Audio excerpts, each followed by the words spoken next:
Hello, gamers! You're listening to the Short Pause Gaming Podcast. This is episode number 103.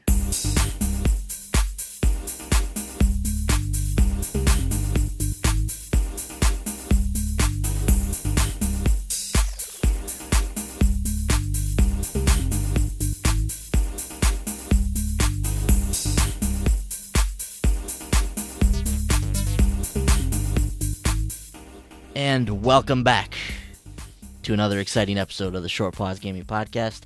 I'm Ben Boyce. Joining me this evening, my two Short Pause compatriots, Mr. Frankie Ayler and Bender Holt. Gentlemen, say hello to the fine people this evening. Hey, fine people. Fine-looking people out there. So, Franklin, talk to me, man. How you feeling, dude? What's going on? I feel like garbage. Got a sore throat. Cooking. Oh, no. This is what I get for shaving, you know? So. Yeah, there you go. Letting all the elements in now. The pores are free. Yep. Just that barrier no longer there. That beautiful 10-degree Cleveland air. It's a great time. Is it bitterly cold there, too? It's freezing here. It sucks. Yeah. It's biting cold. Yeah. It's just howling outside right now. It sucks. Yeah, it's been windy here this week. It's been bitterly cold here as well. So I feel your pain, definitely. Bender probably doesn't. What's the temp there, Bender?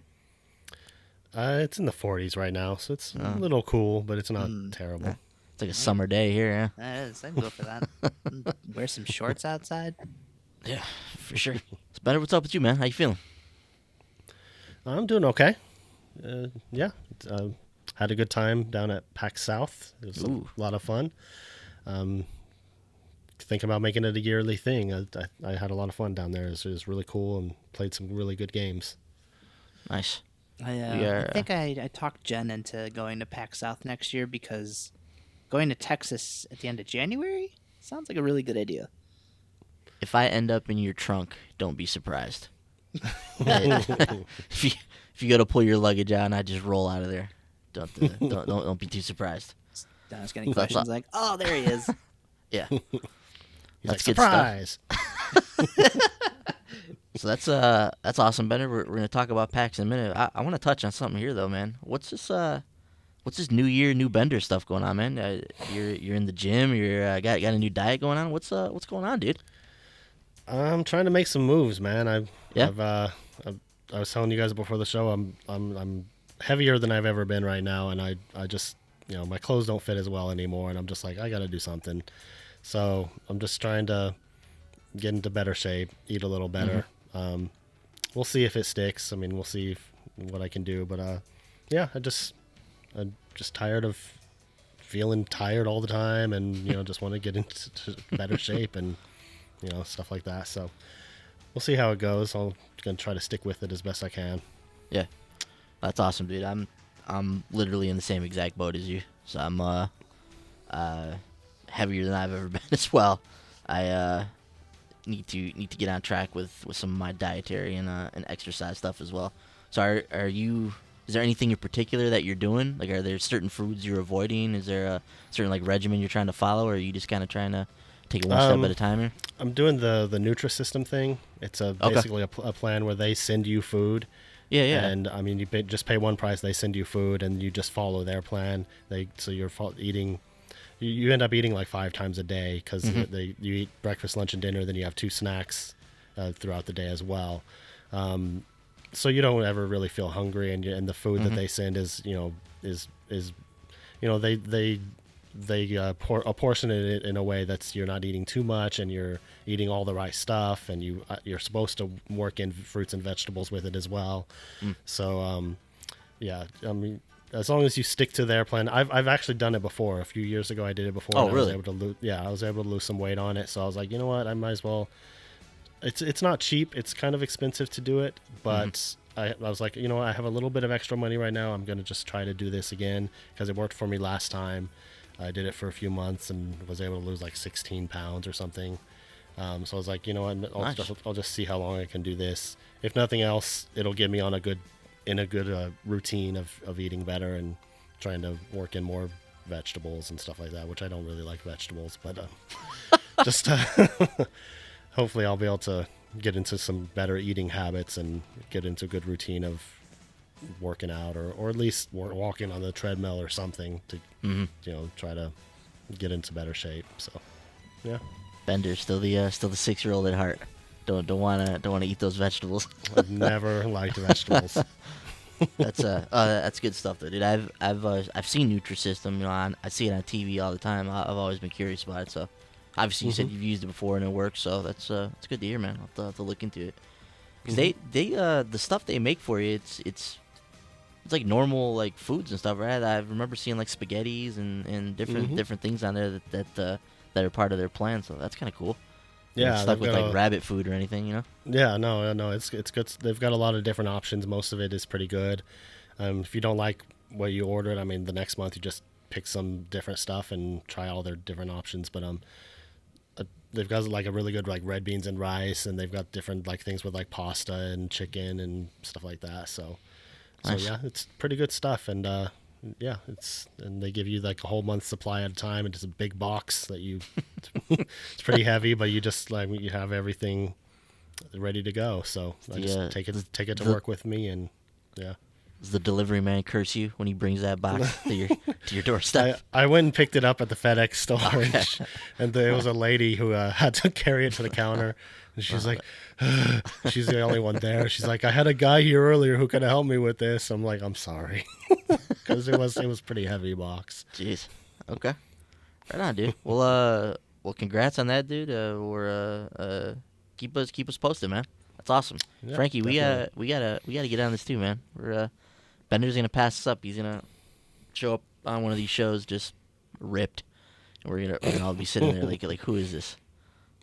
Yeah, I'll be like flexing, and I'll just be like flexing, my Taco Bell to my mouth. So Yeah, it's not gonna be quite the same. Awesome.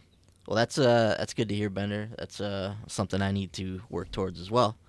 But let's get on to some gaming stuff now. So PAX South 2017, you traveled down there. Now, correct me if I'm wrong, but this was your first time, not just at PAX, but like any type of like gaming convention, right?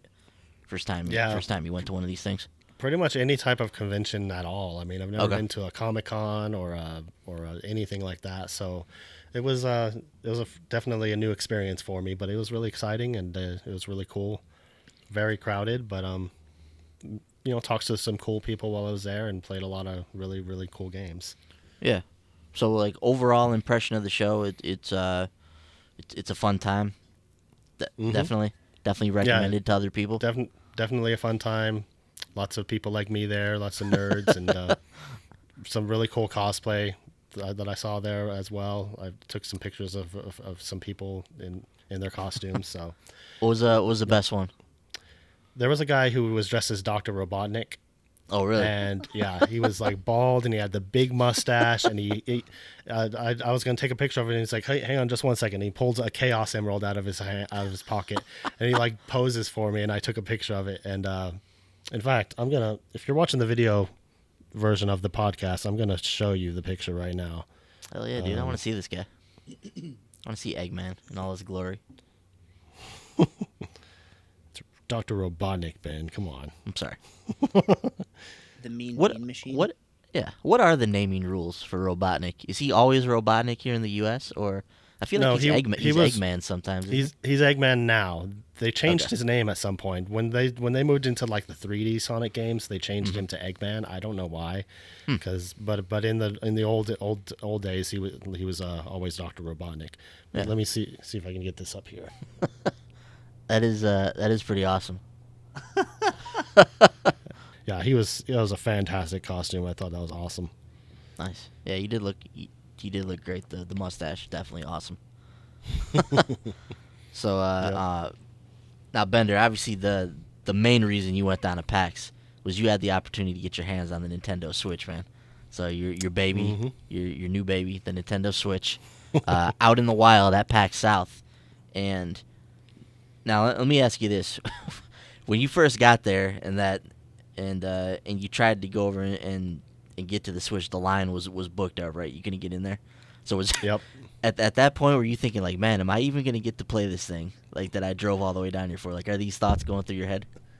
For a moment, they were, but I was like, you know what? I am going to come back to this. I am going to play this thing at some point during these 2 days I'm here.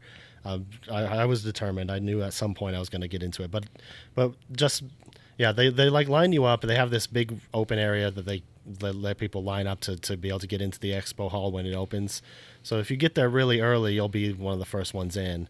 I was not super early, but so they open the doors and everyone rushes in, and in the time it took me to walk from the line I went straight to the Nintendo thing, because you could see a big Nintendo Switch thing at the ceiling, and you knew exactly where to go. The line was already capped. The event staff would hold up a sign that said line closed. They would only let the line get so big because everyone was wanting to play this thing. This was the most popular thing at the show. Everybody was wanting to play the Switch and check it out. So they would only open the line up again like every 30 minutes or so. Once it died down, they would let more people in. So that was the first thing I went to, and it was closed. They had two lines, one for the Switch, because they had like 6 different games you could try out on the Switch, and one for just specifically for Zelda Breath of the Wild. So both of those lines were full by the time I got there. So it's like, I went around, did other stuff. Then I came back later, and I ended up getting in the Zelda line. So that was the first thing I played on the Switch was Zelda. Cool. But yeah, it was. I waited 2 hours to play Zelda. A mere 2 hours. Yeah.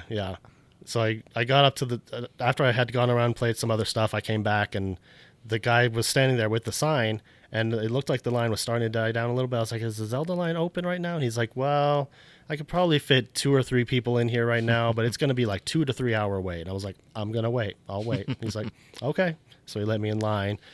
But it was cool. I mean, going through the line, you got to see, as you're going around the area, you got to see other people playing other stuff, and you got to kind of watch them. They had a Switch in a display case. I got to take some pictures of it. It looks smaller than you expect when you see it in person. Really? Yeah, both the dock and the Switch in the dock and the controller itself looks smaller than you expect. What would you compare it to that we can compare it to, like in our everyday lives, in terms of the size? Like how, like in terms of like your phone, is it like a lot bigger than your phone? Well, the screen, I've got the iPhone 6 Plus. The screen is probably about the same, maybe a little bigger, but the Joy-Cons connected to it make it bigger than that. So, I mean, it's a good sized tablet in your hands when you're holding it. So it's not like that, doesn't feel small or anything like that, but it's just when you see the Joy-Cons connected to the grip, which I didn't get to play with them like that, but I got to see it. When you see that, just looking at it, it looks small to me. Yeah. So I don't know how that feels to hold those in the Joy-Con grip. So I'm not sure, but I did get to hold the Pro controller. I got to hold the Switch in handheld mode with the Joy-Cons attached, and I got to play with the one of the Joy-Cons held sideways with the strap attached. So those are the control options I got to experience. So tell us about like the hardware itself. Like how's it feel? Like how's the screen look? How's it play on the TV? Like all that kind of stuff. It feels good. It's when I played Zelda, I started out with the Pro controller, and they had it on the TV, but they had the Switch sitting there in front of me in the dock, and they said I could pull it out whenever I wanted to and dock it and undock it and play it in handheld mode if I wanted to. So I started out, and the guy they had somebody standing next to every person who was playing there just to watch them. I don't make sure they weren't doing anything funny, but so the guy who was watching me, he's like, well, I would recommend you start out on the TV, because then you get through all the cutscenes and stuff. And I had headphones on so I could hear the audio, because when you undock it, they didn't have headphones plugged into the Switch, so you weren't able to hear the audio. So he's like, start out in TV mode. So I was like, okay. So I started out in TV mode, got through the intro stuff, and then I pulled it out of the dock, and it immediately switches to handheld mode, and it says press L and R on the controller. So you press L and R and then start playing.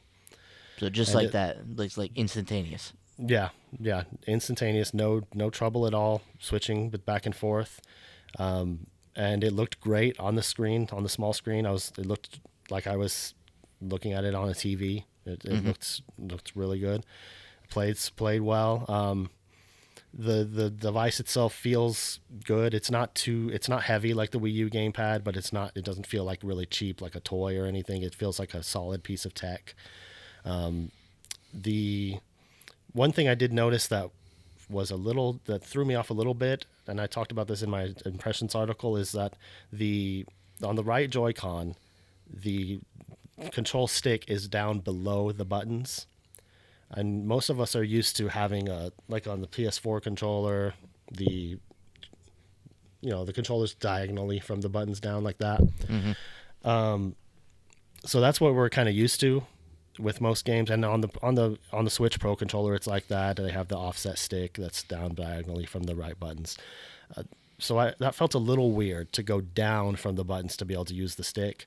Mm-hmm. It felt like it was kind of far away from where it should be, but it wasn't a deal breaker because you just move your thumb down, use it for camera controls, then move it back up to the buttons.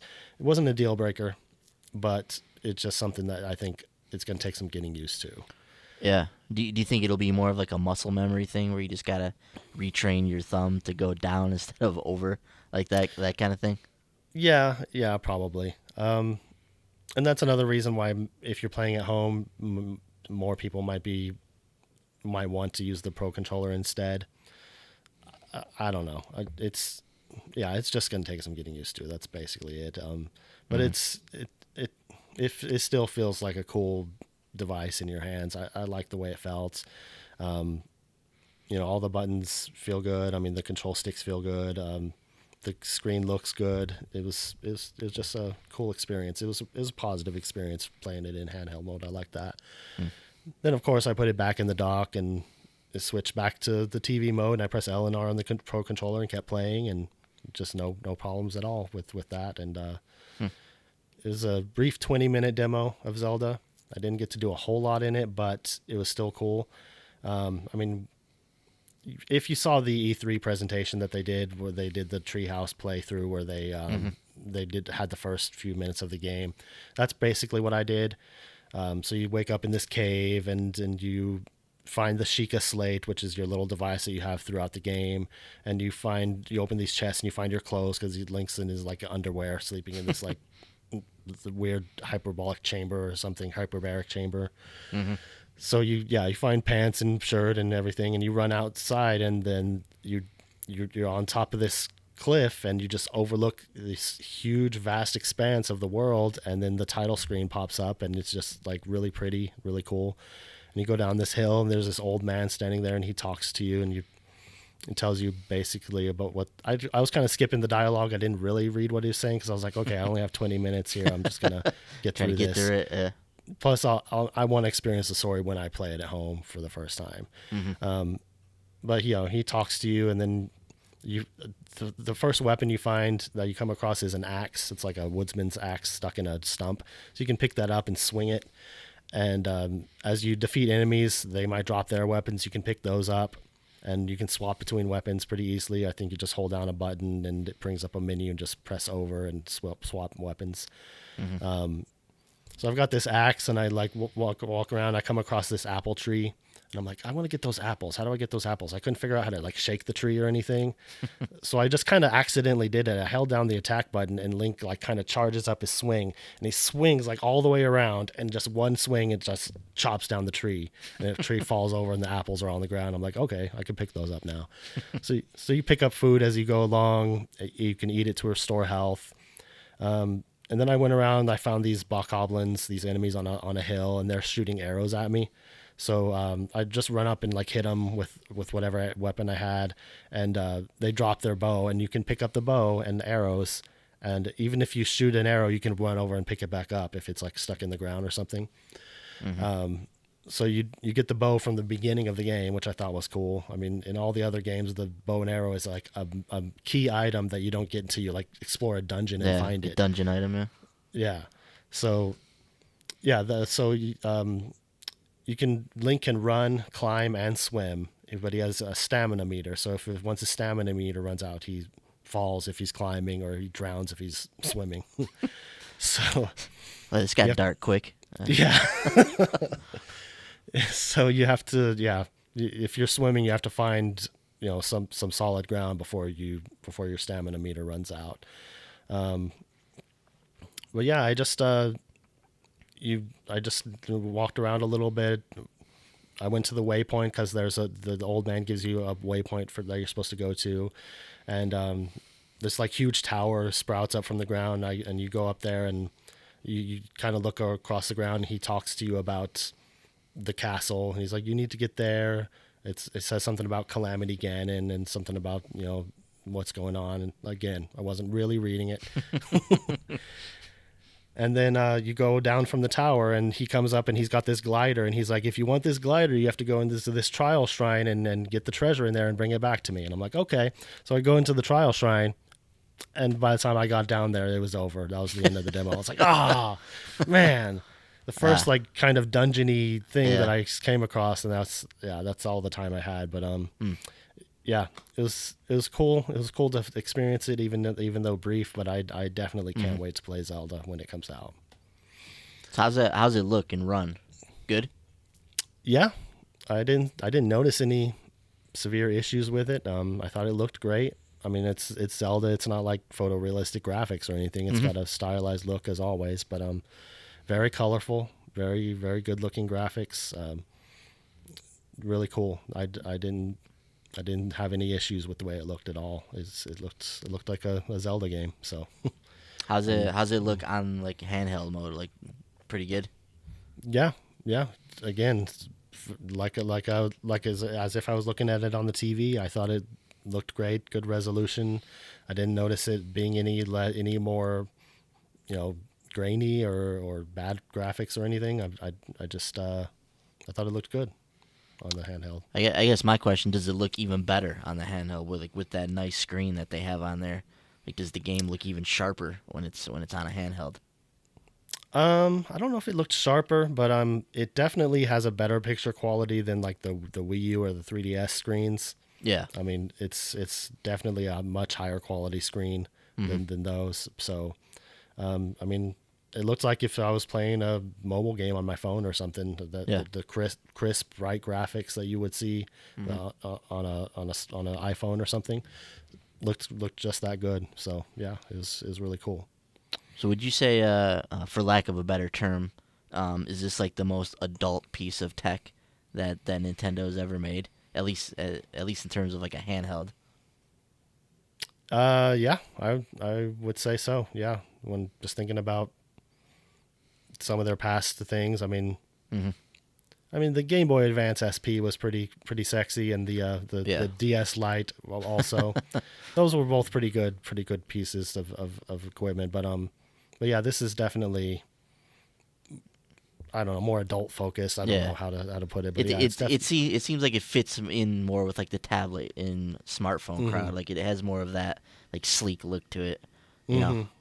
Yeah, definitely. Yeah, and it felt good. It looked good. Everything. I have no complaints about what I experienced with it.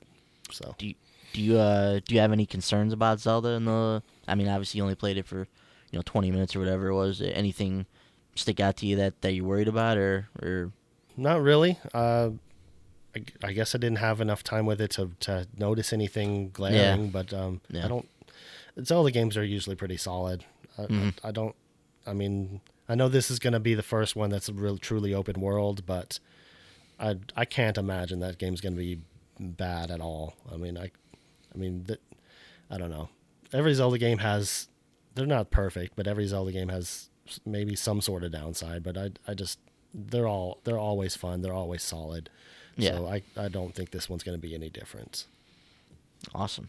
Well, that's good to hear, man. Now Zelda wasn't the only game you played, right? You played some other stuff on the Switch while you were there. What else stuck out to you that you played on the unit? So yeah, I played Zelda on Saturday. And then I went back to the Switch line, played on Sunday. I was able to get into the regular Switch line. So they had 6 games that you could choose from. You could only play 3 of them, but you could choose from one of these 6. So they had 1-2 Switch, Super Bomberman R, Snipper Clips, ARMS, Splatoon 2, and Ultra Street Fighter 2: The Final Challengers. So those were the 6 games you could choose from. You could only play 3 of them, like I said. So I decided to go with Bomberman, Snipper Clips, and Arms because, I mean, Splatoon 2 looks just like Splatoon 1. I've played Splatoon. I know what it is. So I was like, I don't need to play that necessarily. Street Fighter, I've played Street Fighter, know what it is. 1-2 Switch, I watched people play it, and, I mean, they looked like they were having fun. That's great. I just didn't really feel the urge to play it too much. Yeah. So I decided to go with the other three. So the first thing I played was Arms. And so when you play Arms, you've got the Joy-Con controllers that you're holding vertically. You hold one in each hand. So you move your character by tilting the controllers left and right to move left and right. You jump and dodge with the top shoulder buttons with your thumbs. So you can jump and dodge with those buttons. Then you punch by actually punching, moving your arms forward. And so there's these different characters. I thought the character design was good. I liked the way that the different characters looked and everything. They all played a little bit differently, I guess. I only played two of them, two characters. So the first guy I played, he's like this kind of ninja guy. He like has green hair that's like shaped like a shuriken in the back of his head, like a ponytail, and his arms are actually chains that extend. So he looked pretty cool. So you start out, you choose your character, and then you choose the fists that you want to bring into the arena. So there's different types of fists. So there's like there's regular ones, and then there's one that would like split into 3 projectiles and kind of spread out as they flew. There's one that was that would catch on fire and catch the person on fire if it punched them. There's one that was like a boomerang. Basically, you would just throw a boomerang and it would come back. So there's a bunch of different types of fists. So you choose, you can even make your fists different left and right. So you jump into the game, and it's just like a typical fighting game, 3 rounds, best 2 out of 3 wins. So you punch, and you can like twist your hand to make it the punch like curve. You push forward both hands to grab your opponent, and you can throw them. And then and then once you either damage or get damaged enough, there's this meter that fills up, and you can unleash this super move where you press in both the left and right buttons, and you could just keep punching like a flurry of punches towards your opponent, and it does a lot of damage. You can also block by you hold your controllers, like move your hands sideways like that, and you'll block. So I played two rounds of 3 with this random guy I was in line with, and it was fun. The first round I won when I was like playing that ninja guy, but then the second one I switched characters. I played this girl who was in this big yellow robot suit, and she was really slow, and I didn't do very well with her at all. Some of the characters are like slow but more powerful, how that goes. But it was still fun. I liked the mechanics of the game. I liked the look of the game. I just didn't like the motion controls. It wasn't very fun to have to like move by tilting left and right. I couldn't figure out how to back away from my guy, so I would like be moving left and right, and my character would like step forward and get closer, and I couldn't figure out how to go back. So I was like I would like this game a lot more if I could just play with a regular controller and just play the pro controller and just play the game. So it's a game I might consider buying at some point if and they have confirmed that you can play with regular controls. So it's a game I might consider getting at some point, but I'll definitely not get too far into the motion controls. So yeah, that was the first one I played. Then I moved over and played Snipper Clips, and I like what I've seen of this one. Yeah, it's a really cool co-op puzzle game. So you've got 2 characters, and they're both these like U-shaped like paper guys with arms and legs. And you press the L and R buttons to rotate their bodies so they can move them vertically or horizontally. But whenever you get close to your co-op partner, your bodies would overlap, and you can press a button to snip off a part of their body that whatever is overlapping with yours right at that moment. So you have to solve puzzles by snipping off parts of your partner's body to get them into different shapes to accomplish whatever your goal you're trying to get done in that game, in that level. So the one of the levels we played was on the left-hand side of the screen, there's this pencil that you can press a button and make it drop from the ceiling. And on the right-hand side of the screen, there's a pencil sharpener, sitting horizontally. So you have to get the pencil from across the screen, push it into the pencil sharpener to finish the level. So what we had to do is like he had to cut me into like a thinner shape, like cut like the edges off of the top of my body, and then that way I could push the button. But before I did that, he rotated his body so I could cut a slice into the top of his body to make a groove so he could catch the pencil. So then he would rotate his body back, he would move over there, I'd push the button, the pencil would fall into the groove that I made, and then he would just kind of balance the pencil and move it over to the side and then just push it into the pencil sharpener. So it's super simple. Clever bender. Yeah. Super simple. I'm sure the opening levels are going to be a lot easier than the later levels. If it's anything like most Nintendo puzzle games, it's probably going to get pretty tough later on. I don't know if it's something you can play by yourself or if it has to be co-op, but it's we played that one in tabletop mode. So they had the Switch screen sitting on the table, and we were holding the Joy-Cons sideways. So you've got the strap on it, which honestly, with the strap on it, it didn't feel too bad. It's a small controller, but it wasn't. It was like manageable and it was passable as a controller with the strap on there. Were you using the one with the stick that was in the middle? I was, yeah.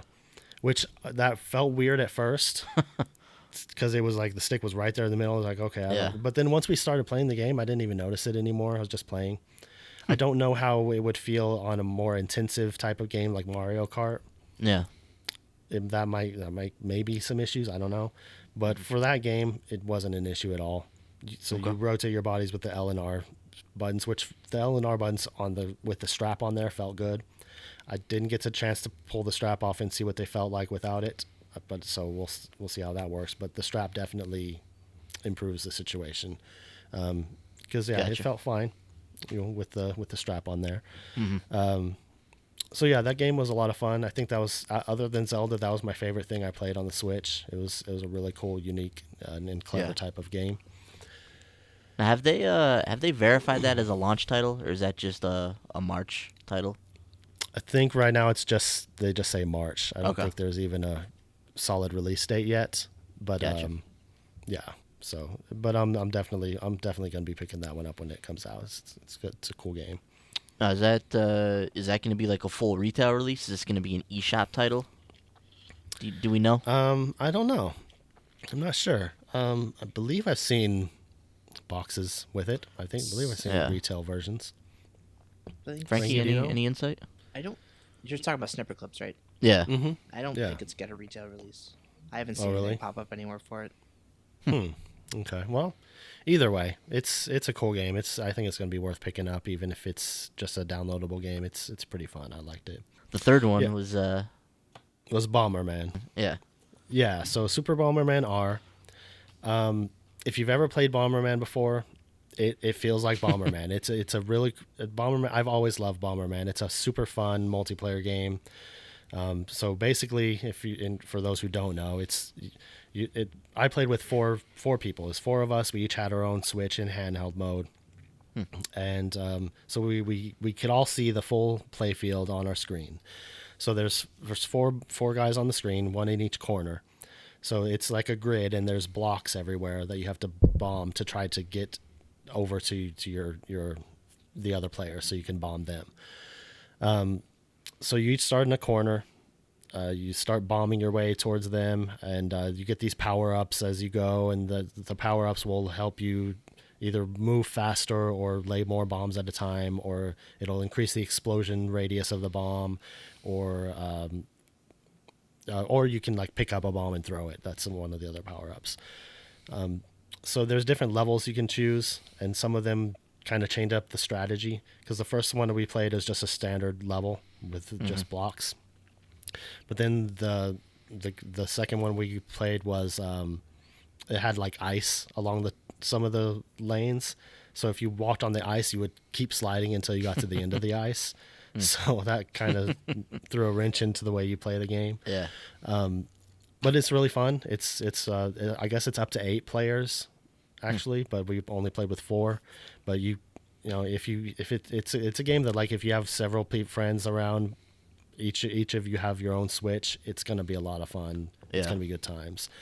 So like you know, the goal is to be the last one standing. So you're trying to bomb your enemies, trying to catch them or trap them into a corner or something. I love when a guy like goes into like a little nook and then you just walk by and lay a bomb and he's stuck because he can't go anywhere and he gets blown up.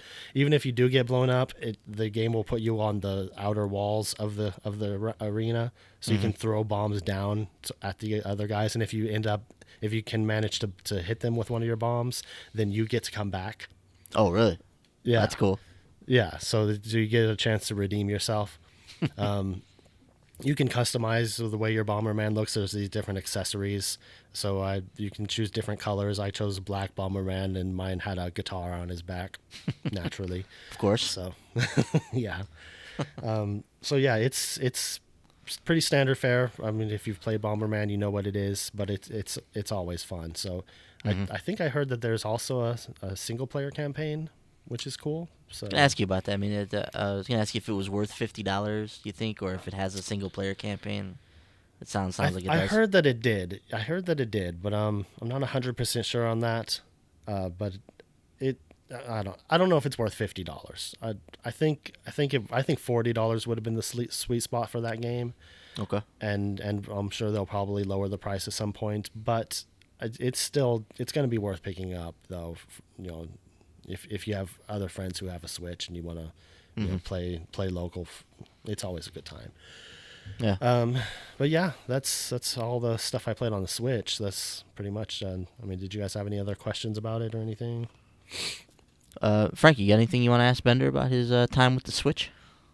I guess I'm just curious about the Pro Controller itself. I know you were mentioning it was kind of like the Wii U Pro Controller, but I guess my question is just the material that it's made from. Like, what would you compare like the feel of it to the Wii U Pro Controller, or is this more like along the feelings of like a DualShock 4? I would say it's probably closer to the DualShock 4. Because I know you were talking about the Wii U Pro Controller getting all smudged. It's not as like glossy and shiny and slick as feeling as the Wii U Pro Controller was. It's a little more of a matte feel to it. Okay. It's kind of it's like a black plastic, and it's kind of sort of see through a little bit, but it's not really shiny or glossy or slick or anything like that. So it feels better like that.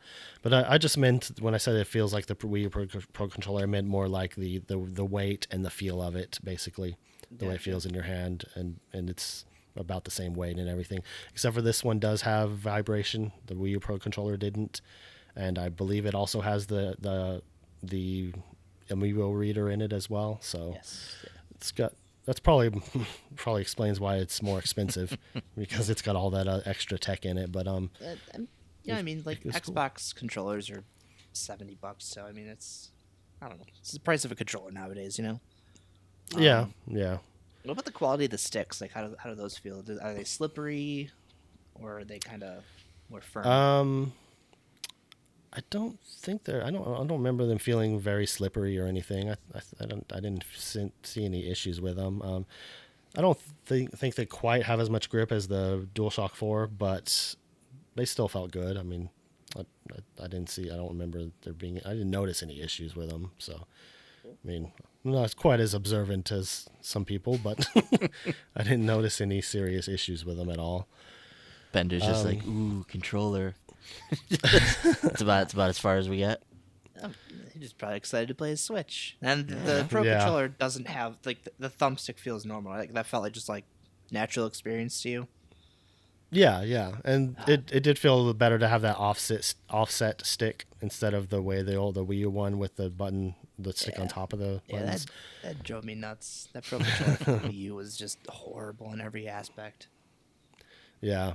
The only thing that's going to throw people off, especially if you're typically an Xbox gamer, is the buttons. The A, B, and B are swapped, and the X and Y are swapped from the Xbox configuration. Yep. Which most of the time, I don't think that's going to be. I don't know. It might throw me off, but because I have been playing Xbox a lot lately. But one thing that made me mad about that with the Wii U one was when I bought Batman Arkham Origins on the Wii U, and the developers didn't. I mean, even though the X is on top and the Y is on the left, the developers didn't swap the configuration of the counter and the attack buttons. So having played the other Batman games on PS4, I was used to, triangle, the top button being counter. Mm-hmm. So I had to get used to the counter button being on the left now because they didn't swap. It's like, why couldn't you have just made X the counter button? Yeah. It doesn't have to match up the actual letters. Come on, man. Jeez. I blame the developers for that one, not Nintendo. They could have swapped that or given us an option to swap it. But so that's the type of thing that could throw you off, I guess. But yeah, the Switch Pro controller was pretty cool. I'm glad I have one pre-ordered. I'm gonna be happy playing it. It seemed pretty cool. So overall, Bender, now that you've had some hands-on time with Switch, you played some of the games. Are you more excited about the device? Are you about the same as you were before? Are you less enthused about its prospects now? Like where are you at now that you've had some time with it? I think I'm more excited about it, having had a chance to play it and get my hands on it. Yeah, especially in handheld mode. It looks and feels great. The screen is bright and crisp and everything, and yeah, I can't wait to sit there on my lunch break at work and be playing Zelda or Bomberman or something like that. Mm-hmm. It's gonna be cool. Yeah, and seeing the way it switches back and forth without any issues at all, it was really impressive. So I'm pretty excited about it overall. Awesome, dude. Yeah, it seems like a very cool piece of tech, so I'm glad you got down there to get some hands-on time with it, and sounds like it all went well, so that's awesome, dude. Now, outside of the Switch, was there anything else you played at the show that you wanted to mention? Anything that stood out to you from? 'Cause obviously, you got a chance to play some other games too. Yeah. There's I'll mention a few. I don't want to go too long here, but there's a few of them that stood out for me. I did play Rime. Cool. That actually ended up being the first thing I played because when I walked up to the Nintendo booth and it was closed, I started walking and to see what else was there, and Rime was like the first thing I saw. So I was like, okay, I'm gonna get in line for that. It was cool. I waited for like an hour for that game, but I played it with a PS4 controller. Seemed pretty cool. It's very colorful. It's got a really cool art style. So you're this boy, and in the demo, at least, I don't know how it starts out on the actual game, but in the demo, you wake up in this courtyard, and there's a lot of these. There's this like really cool architecture. Everything is like white, but there's this green and yellow grass around you, and there's actually animals like pigs running around. You can try to chase them; they'll run away from you. But so you're in this courtyard, and you've got these like. There's several of these like statues that are like these bluish green like looking statues, and you press, I think it was triangle, you press to use your voice, and the boy will like cry out, and those activate the statues. So you have to try to stand to where you can like activate two of them at the same time, and they shoot out this light and it goes into the door, and that'll open the door. So stuff like that. So you explore around this island, and you just got to find these different statues and like or orbs and stuff like that, and you just have to activate them to unlock new areas and explore around. So like one of the puzzles was like there's two of the statues, and then there's like another one that's like an orb on a block that you can move around. So you have to like move it around to like so there's two statues that on one side, and across the way there's another one like that you can't reach. It's like way over there. So you've got this big orb that you have to move around on this block. So you have to move it over to the one across the way. You use your voice, activate that one. Then you have to quickly move the block back to activate the other two before the other one stops ringing. So once you activate all three of those, it opens like a third one above the other two, and then you activate it again to activate all 3, and then this tower like lifts up, and you can climb up the tower and explore a new area. So it's cool stuff like that. And there's this little like fox that guides you around. He's like and when I finished playing the game, they gave me a little plushie of him. See? Oh, nice. Oh, nice. So yeah, Some, I got a some little pack bit. swag. Yeah, I got a little bit of swag, not a whole lot, but I got some kind of cool stuff. So yeah, it's a cool game. It seems like it has some cool puzzles. It was probably only like a 15-minute demo, but I liked what I played of it, so I'm definitely interested in checking it out a little more. Gotcha. I liked it a lot. So that was Rime. I also played Sundered from Thunder Lotus Games of Forward to that one. fame. Yeah. It was a brief demo, but it was really cool. The game feels really good. So you're this character that's stuck in this underground dungeon type thing. It's like a Metroidvania. They describe it as a horrifying fight for survival and sanity. I was standing there playing it, and I heard the developer guy say that about 5 or 6 times while he was explaining the game to people. But yeah, I remember seeing that on the PlayStation blog post as well when they put it up for the game. So yeah, and so they say that it's a replayable Metroidvania. So basically, you're this guy and you're in this horrifying place with these monsters everywhere, and they're always trying to attack you. And you can jump and attack, and you can roll dodge, and you've also got this gun that you can shoot. It has limited ammo, but it shoots out this big energy blast, so you can try to take out several enemies at once. So you're exploring this area, and you can do like wall jumps and everything. And whenever you die, you wake up at this like altar, and you can use the currency you've collected throughout the game to upgrade your abilities to make more health, higher attack power, whatever stuff like that. So you're gonna die a lot. So as you die, you're from the enemies you defeated, you have to keep upgrading yourself so that you can get better, and then you can progress.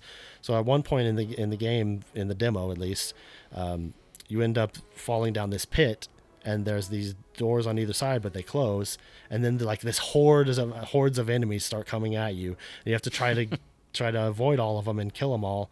And it took me several attempts to try to get through that part because I kept dying, and then I would go wake up at the altar, get a few more upgrades, go down, try it again, die again, wake up, and it's a really cool like gameplay loop where you die a lot, but every time you die you're getting a little bit better because you're able to upgrade 1 or 2 more things. And so I was able to finally get past that. The doors open, you explore a little more, and I guess the enemies are kind of random in how they come at you. And you've got these different abilities that you get like any other Metroidvania game.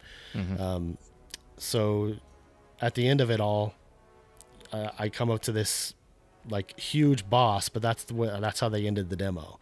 Like it's like this it's like a huge giant like skeleton, like skull and torso with like these robot like spider legs, and it comes up and starts like walking towards you, and then it's like, thanks for playing. I was like, oh, that would have been an awesome boss battle. I want to see it. But the game was really cool. The controls are tight and really good. The art style is beautiful. It's the lots of like reds and oranges and like really cool stuff. And the enemies are all kind of shadowy looking like monsters that try to attack you and stuff. But yeah, that's going to be a fun game. I think I'm impressed with what I played of it. I can't wait for that one, dude. It sounds too like, I know it's got the roguelike elements that you mentioned there, and I like that you can upgrade your character after each run. It reminds me of a Rogue Legacy in that regard. And that was one of the things I really, really loved about that game, is it took that roguelike formula where you're trying to go through a castle and you're trying to beat the different bosses and get to the end of the castle, but each time you go on a run, when you die, you come back, and then you have the skill tree that you can upgrade and use the coins and stuff that you've collected to upgrade your character. So you were constantly getting stronger. So I always love that in those kind of games where you're constantly dying, constantly going back to the beginning, that you're getting stronger and you're building your character up, so you don't feel like you just spent all that time for nothing. So I always love that gameplay loop, especially in a roguelite. So that's awesome that Sundered has that. Happy to hear that it looks awesome as usual, controls tightly, like all that stuff's really important in a Metroidvania game. So yeah, I'm super looking forward to that, man. I loved Jotun, like a lot of us did on the podcast here, and really looking forward to that one this summer, man. So that's awesome to hear that's coming along good. Yeah, definitely. It was kind of funny. I was talking to the guy, the developer, and I was like, yeah. I write for a site, and we reviewed your last game. And he's like, oh, Jotun. And I was like, and I almost texted you. I was like, the developers just pronounced it Jotun. Really? And then, but before I did, I was like, I decided to ask him. I was like, is it pronounced Jotun? He's like, oh no, I've been purposely saying it wrong just so I don't confuse people, because I don't want people to. It's actually pronounced Jotun, but I don't want people to search for Yotun. And I was like, oh, okay. Just had to verify that. I was like, wait a minute, dude. I was about to be like, mind blown. Yeah, that's how I was at first. I was like, this is the guy who made the game, and he just pronounced it that way. Okay, so but yeah. I thought that was funny. It'd be like Reggie saying Mario. Exactly. Yeah, exactly. Dude, okay, that's an awesome story, man. Yeah. So yeah, moving on. Another thing I played on Saturday was Shovel Knight: Spectre of Torment. Ooh. Which was really cool. The level I played was basically the first level of Shovel Knight, but you play it as Spectre Knight, obviously. The plains level. Yeah, the plains. Mm-hmm. Cool. So it's pretty much the same, except for the fight against Black Knight at the end was a little bit different. But Spectre Knight is so much easier to control than Plague Knight. Dude, I was watching a video of that, and he looks way more along the lines of like the regular game than Plague Knight. Mm-hmm. Yeah. I could even argue that he's easier controlled than Shovel Knight himself. Really? Okay. Yeah, he's really cool with the motion and the way he moves, and he can climb up walls. Not all walls, because like some of them are green mossy walls, you can't climb up those. But any of the rocky walls, he can grab and climb up them. If there's like an enemy flying in midair, he can do this like dash move where he like uses the enemy to like go to fly upwards and diagonally. So that turns into some really cool traversal where like there might be several enemies in a row in the air, and you can just keep dashing up to get up to higher ground. So that was really cool. But yeah, he uses his scythe to attack, and there's this one part in one of the other levels. I watched another guy play it. It was the winter level, the Polar Night level. But there's this one part where there's these like treadmills or conveyor belts or whatever, and he jumps on top of his scythe and starts riding down them. So you can jump and like ride on top of it. It's like a skateboard or something. That's but awesome. yeah, it was really cool. Like I said, everything was the same in the level for the most part, except for when you get to Black Knight. Instead of just fighting him on level ground like that, he like makes the ground collapse and you fall down into a pit, and then he's got this like weird like armored turtle thing that he rides, and he like jumps on top of it. Really? And it'll like run back and forth, and you have to try to hit him from the top or whatever, and then he'll jump off of it and try and do his regular like downward thrust thing that he does. So it's a little bit of a twist on the regular level, but it was a lot of fun, really cool. They gave me like 4 or 5 pins. I got pins from several of the games that I played, and I put them on my lanyard. And they gave the guys from Yacht Club. He's like, "Here you go," and he just handed me like 4 or 5 of them in my hand. I'm like, "Oh, thanks." But yeah, it was my lanyard with all the sweet pins on it and stuff. My passes from Saturday and Sunday. Nice. So yeah, so that was a cool game. That was a lot of fun. Super looking forward to that too, man. It's funny. I was finally writing up my my most anticipated games for this year, Frankie. So it's on the site now, so you can see the games I'm looking forward to for the rest of 2017. But I was watching footage of Shovel Knight from PAX. I was watching Spectre of Torment. I was like, man, this looks awesome. So I was like, I had to put that on my list at that point. So I threw that one on there as well. So I'm really looking forward to that one too. I actually put Sundered on that list too. So yeah, really looking forward to both of those, man. Yeah, definitely. I think you'll like them from what I played. Okay, another one I really liked. In fact, this is one of the ones that I think may have been one of my favorite things I played at PAX. It's this game called Lightfall. So it's developed by a company called Bishop Games in Canada, and it's something that they described as Limbo meets Super Meat Boy and Ori and the Blind Forest.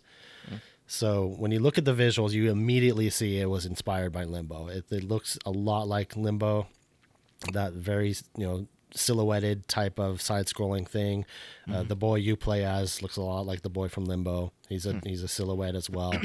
But the gameplay, the way the boy moves and controls is just like Meat Boy. And a lot of the gameplay elements are like Ori, because it's like a Metroidvania where you get these upgrades and you get the new moves as you go along that you can explore the environment. It was super cool. So yeah, the boy gets this ability to create a box in midair. So instead of a double jump, like a lot of platformers, they'll have a jump, then you jump again in the air. Instead of that, you jump and then you create a box, and then you can stand on the box. So you can do that 3 or 4 times before you run out of boxes. And so you can do that, and then also he can create a box that he can use to smash into enemies or to smash down barriers and stuff like that. You can control the box.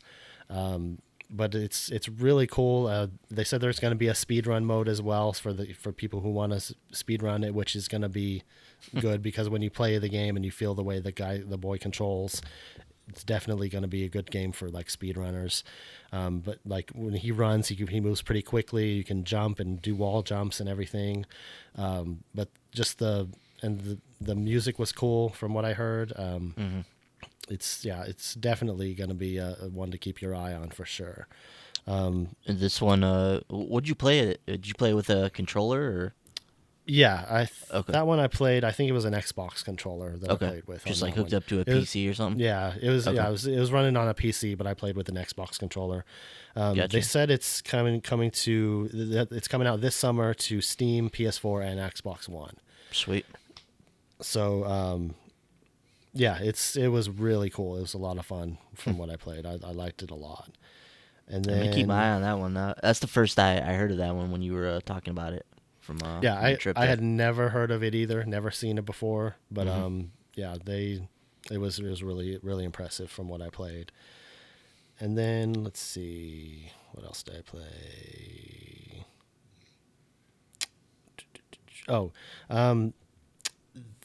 Let's see. Another couple games I'll give a quick shout out to. There's one called Nefarious, which is you basically play as a villain. So you kidnap the princess and you're trying to escape with the princess, and it has a very like way forward type of art style, very cartoony. But you're carrying this princess through the whole level, and you're this guy in this, like, he's basically in a robot suit, but he's a super villain, and you just punch, and so you aim where your punch goes, and you try to punch the enemies, and you run and jump, and apparently there's like boss battles where you're the boss and you have to fight the hero or whatever. Oh, really? Yeah. That's cool. Yeah. So the way they explain it, like give me a little pamphlet. It says, you are the boss fight. Fight off puny heroes as you pilot a giant machinations of evil. Globe hop between several kingdoms aboard your floating fortress in a bid to rule the world. Kidnap the princess, a villain tradition. Each princess alters the gameplay in unique ways. So I don't know exactly what that part means, but that sounds interesting. Yeah. But I like the art style of it. It seemed like a pretty cool game. They said it's already on Steam right now, but they're going to be releasing it on consoles pretty soon. Okay. So that was a cool one. I played a demo of What Remains of Edith Finch, the new Giant Sparrow game. Yeah. It was very interesting. I played the story of Molly Finch. And so, I mean, the game starts out, you're playing as this girl, and you're going to explore this house, and you have to learn what happens to everyone. There's different members of the family, and you have to find out, learn their stories and everything. So Molly Finch was this little girl who lived in the house, and I guess she died back in the 40s. I don't know what she died of or how old she was when she died or anything. But basically the story is like you find her diary in this room, and you just read, and she's writing about a time when her mother would not let her leave her room, so she was very hungry, so she started eating whatever she could find. So she's like squirting toothpaste into her mouth, and she's like got these like little plastic berries, and she starts eating them, and like, Jeez. And then she imagines that she's these different animals. Now I didn't understand if it was like supposed to be just her imagination, or if maybe she was hallucinating because she had been eating all these weird things. She's eating toothpaste. That'll lead to some hallucinations. Yeah. But yeah, so first you're playing you're a cat, and you're trying to catch this bird. So you're like running along the trees and trying to catch up to this bird. Yeah. So after the cat, then you turn into an owl, and you're flying around trying to catch rabbits. So you see a rabbit on the ground, you like swoop down and grab it, and you like eat the rabbit. Basically, this is all in first person, mind you. Huh. And then she imagines that she's a shark, and so you're a shark, and you're trying to catch a seal, and you're trying to eat the seal. And then you turn into this weird monster. So you're on a boat, and you see this like tentacle, and you control the tentacle, and as you move it around, you press the button to like move forward to where the tentacle is. So you're like trying to catch people and grab them, and then somehow you end up outside the house, and you slither your way into the girl's bedroom and underneath the girl's bed. And then that's pretty much the end of the demo. And the girl is writing in her diary, and it says, I know he's under there waiting for me, and he's going to eat me, and we both know I'm going to be delicious. So it's this really bizarre story about this girl, and she's imagining she's these different creatures. But I was really intrigued by the storytelling of the game, the way it looked, and the way it played and everything. I definitely am interested in that. I love the Unfinished Swan. That was one of my favorite games when it came out. I thought that was really cool and really well done. Yeah. So I'm definitely looking forward to that one. It's going to be super cool. There's a very interesting game that I played called Pizza Titan Ultra. See Frankie perk up when you say pizza. Exactly. So the concept of this game is you're a giant mech with a pizza parlor located inside the mech's chest. So your job is to deliver pizzas within the time limit. So you're running. It's all like kind of an overhead view. It's very cartoony, kind of anime style graphics, which is really cool. Mm-hmm. So it's kind of like a racing type of game. So you're in this mech, and you run around, and there's like helicopters and tanks that are trying to take you down. So you have to press the button to like slide to take out the tanks, or like punch to take out the helicopters. And you've got to refill your energy, because if you run out of energy, you can't run anymore, and you're going to run out of time. And you've got to refill your health. So you've got these little pads that you run on to refill your energy or whatever, and these boost pads you can run on to increase your speed. So you're just trying to run and deliver the pizza in time before time runs out. And once you get to the location where you're going to deliver it, the robot shoots off his fist, and it crashes through the wall of the building. And then you have to guide the fist to like get into this like little designated area, and like keep it there for a few seconds to consider the pizza delivered. And you get a bonus depending on how well you did that part. So it was just really bizarre, but I thought it was a cool concept, and it intrigued me. I thought that was a funny, and it had a good sense of humor too. Your boss, his name is Rob Boss, but he looks exactly like Bob Ross. So he's got the afro, and he's like holding an easel, and he's got a paintbrush and everything. But Nice. but he's named Rob Boss. So I thought that was funny. That is hilarious. I also played in a game called, I'll just talk about two more because I don't want to take up the whole show with this. A game called Embers of Miriam. So in this game, you're playing as this little, like this, it looks like some sort of four-legged creature, like a panther or something, but it's got kind of like feathers coming off of its front arms. So basically the core concept of this game is you can split into these embers. So there's two of them, and you can control them individually with left and right sticks. So you have to use that to traverse the world. So you can like move them left and right, and then they come back together, and you try to use that to get around. So it's like a platforming type adventure game, and you can also glide because you have those feathers, so you can like glide and it's kind of hard to explain, but it was a interesting and cool game. Actually, I watched a trailer for that one. They had a did you? PlayStation blog post for it recently. I Oh, thought okay. I thought it looked really cool. Yeah, it's a super interesting game that I thought it was pretty cool. Mm-hmm. And the last thing I played on Sunday, because I was looking for one more thing to play. They closed the expo hall at 6:00, so it was like 5:30. So I come across this game called Mages of Mistralia. And I ended up sitting there and playing that for the last 30 minutes I was there because I just got sucked into that game. I didn't get to play the demo from the beginning because there was already a girl there playing it, and then she was like, "I'm not very good at games. You want to play this?" And I was like, "Okay, sure, I'll try it." So you play as this girl who just recently learned that she has the ability to control magic, and so she goes on this quest to learn the ways of magic. And the way they describe the game is The Legend of Zelda meets Harry Potter. So it's kind of a top-down viewpoint, and it's kind of a cartoony art style, and it's really cool. But you play as this girl, and you get these spells that you can learn as you go through the game. But the really cool twist about it is you can customize the spells in different ways.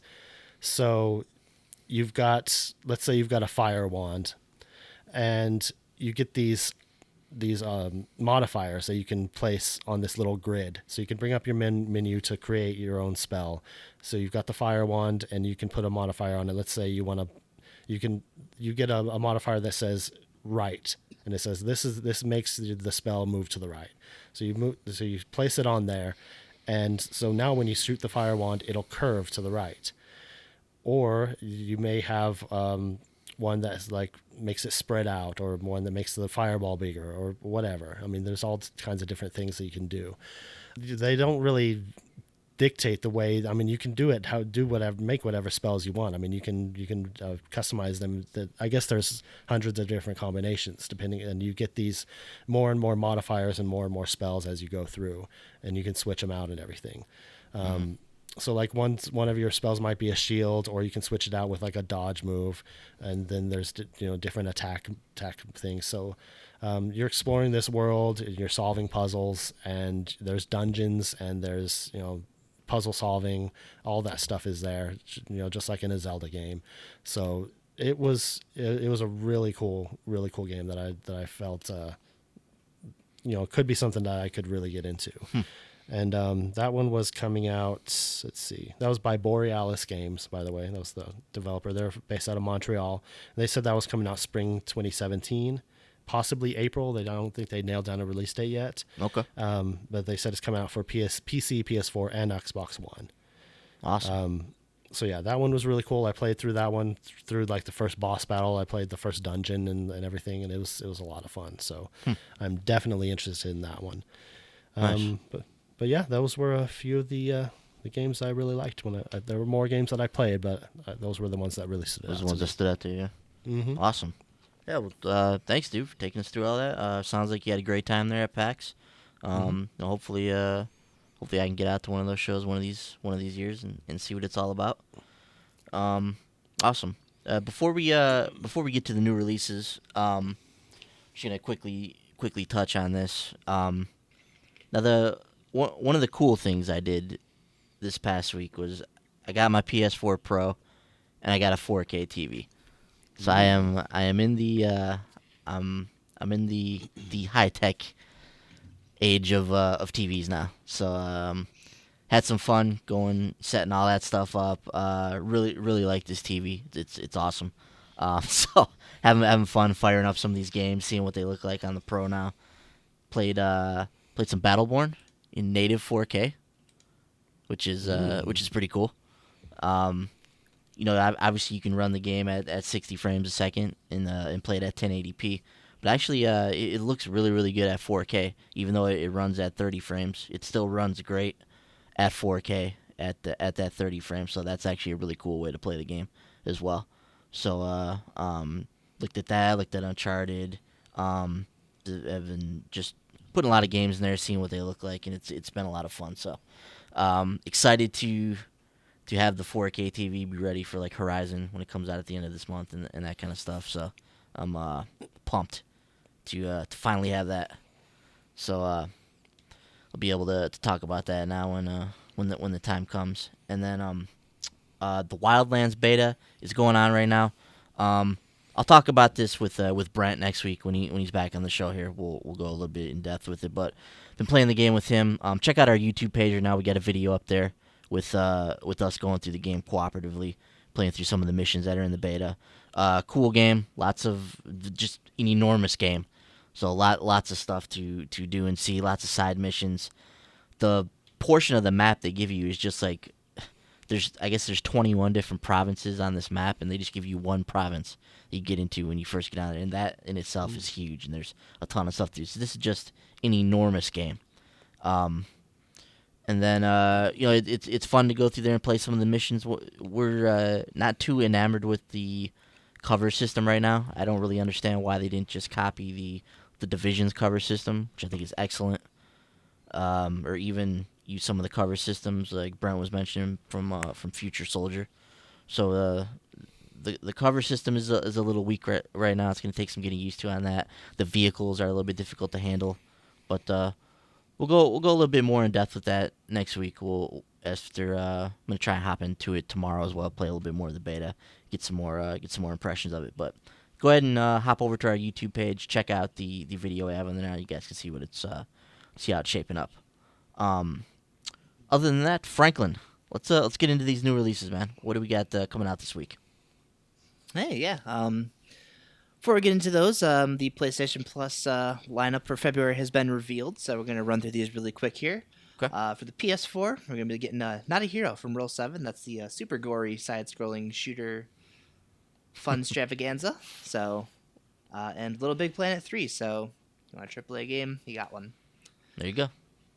For the PS3, Star Wall, which is looks like an arena-based party game, but cross-buy title, so I have that on the PS4 as well. And Anna, Extended Edition. This is a first-person survival horror. Looks like kind of akin to like Amnesia. Mm-hmm. So you have those to look forward to on the PS3. For the Vita, Ninja Senki DX. This is also a cross-buy at the PS4, so get that in there as well. That's a tribute game. This looks like an old-school kind of platformer akin to like a Ninja Gaiden. Looks very challenging. Looks just like an NES game. It does. It looks pretty cool. Probably there in Challenge 2. They make some challenging stuff. Mm-hmm. And Torkel, which is also a cross-buy game, so I get this on PS4 as well. It's kind of like a minimalist puzzler where you're getting this little stick figure guy through each level, kind of tilting little boxes around to navigate him through. Mm-hmm. So, anything stand out to you guys, Ben? Not a Hero, definitely. That's one I've always wanted to play. I actually have never played it. I considered firing up for the Spotlight before. I don't remember what happened. We for whatever reason we didn't get a chance to play it at that time. But I've always thought this game looked really cool. It looks so insane, just off the wall with isn't the mayor like a murderous bunny or something like that? So yeah, so we got a homicidal bunny mayor, just this over the top pixelated violence. It looks really crazy. So that one definitely something I want to get into. And Ninja Senki DX, man, like you said, this looks like just a tribute, from tribute games to the old NES games of the past. That looks like something I'd get into as well. Just a difficult NES style platformer. So I like what I've seen of both of those.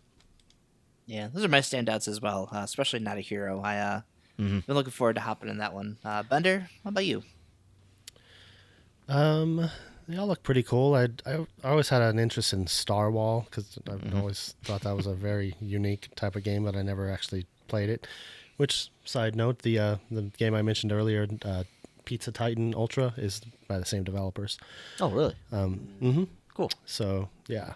But yeah, Little Big Planet 3 is a good game. I already have it, but that's if you never played it, it's not a medium-alcohol joint, but it's still a decent installment. Mm-hmm. But yeah, it seems like a pretty solid lineup overall. Yeah. a lot of games on the PS4 this month. That's always nice. Yeah, So, five. What's that? guys, 5 games on the PS4. yeah, Pretty cool.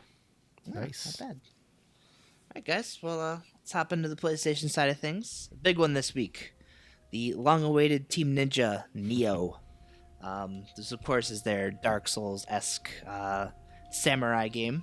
Ben, you got a PlayStation Pro. This one's one of these games like Tomb Raider.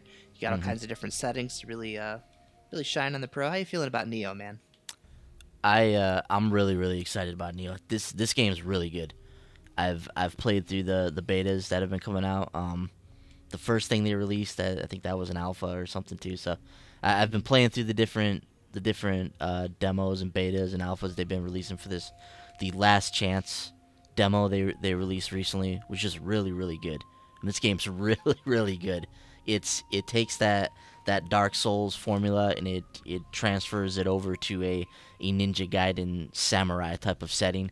The combat has some Ninja Gaiden elements. The game's very difficult, just like Dark Souls, just like Ninja Gaiden. You're gonna get a challenge, trying to each enemy that you encounter could kill you. It's that kind of a game for you. So there's no like easy guys that are floating around the map here. You really gotta take your time. You gotta kind of strategically attack each of these enemies that you come across. They all have different attack patterns, different things that they do. So yeah, and like you mentioned, it's kind of customizable in some of the PS4 Pro options that it has. You can run it at a higher frame rate. You can run it at a higher resolution. You can kind of pick and choose how you want to run the game. So I think that stuff's really cool. So yeah, this game's reviewed spectacularly. I mean, it's very high Metacritic. People are loving this game, so it's really cool to see. And man, just a stellar beginning to this year. Not only for video games, but for the PS4 in particular. Just cranking out exclusive after exclusive that's reviewing well, and Nioh reviewing the best out of all of them now. So I'm really excited for this game. I probably won't be able to play it right now because I've got some other stuff I'm working on right now for the site, but I am looking forward to really sitting down at some point and get into this game. It's really good from what I played. So if you are at all a fan of Dark Souls, of Ninja Gaiden, of character action titles, look out for this game. This is a good one. Yeah, I only had experience with that first alpha that they ran. Control scheme is down to a T, a Dark Souls type of setup. Yep. But I played enough of that thing. I loved it. I got to the first boss and I was like, all right, this is gonna be great. I haven't touched any of the other ones. I wasn't gonna pick it up at launch, but I can't help myself. This is a game that I'm really excited to play, so I picked it up. I don't know when I'll get to it. I did just start The Witcher 3, so I'm kind of got that I want to get through this month. So hopefully sometime before the end of the year. Nioh is on that, and Resident Evil 7 are the two that I'm looking to hop into after I get through The Witcher. So Bender, I know you're not maybe not the biggest Souls advocate or in any of these hyper violent games, but Nioh do anything for you? Not particularly. I'm sure you guys will enjoy it, but it's not my style. Bummer. All right. Rolling on here. Monday release. So Many Me. This is the puzzle platformer that came to the Xbox Games with Gold promotion sometime last summer. Bender, did you have your Xbox when this came out? I don't think so. I don't know. I was gonna ask if you checked it. I have it on my queue. I just never fired this one up. Heard a lot of good things about it. Looks fun. Got a cool art style.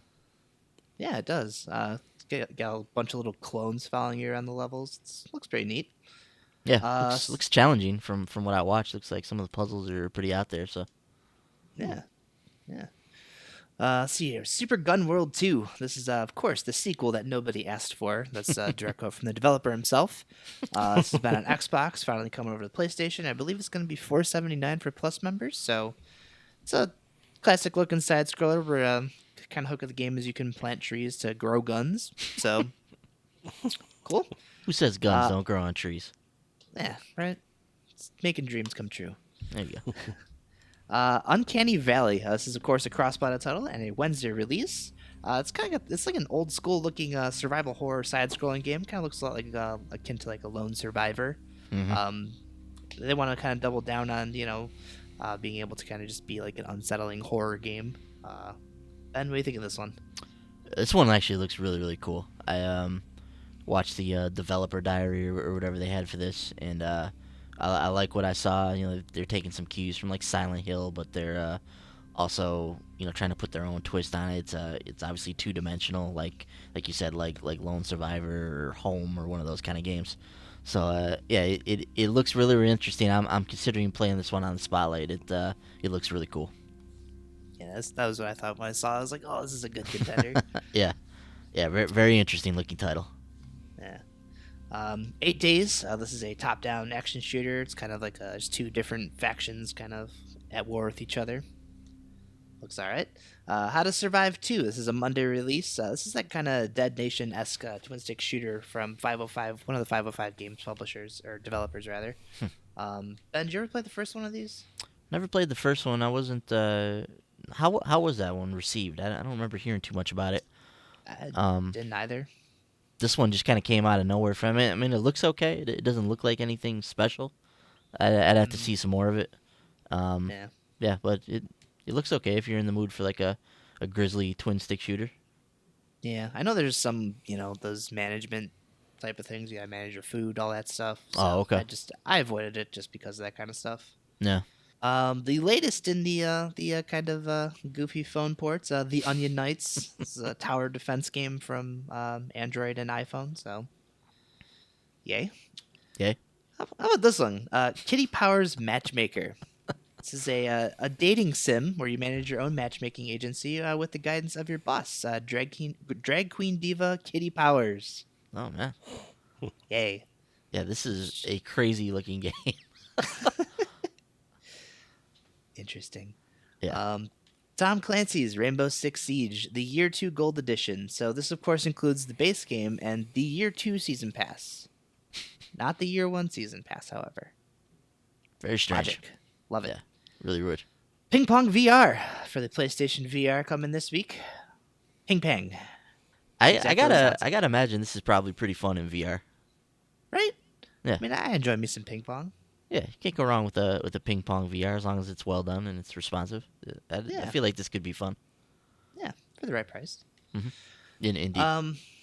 Couple special things to note this week. Lego Dimensions Wave 7.5, not Wave 8, will be dropping this Friday, coincidentally to go along with the Lego Batman movie release.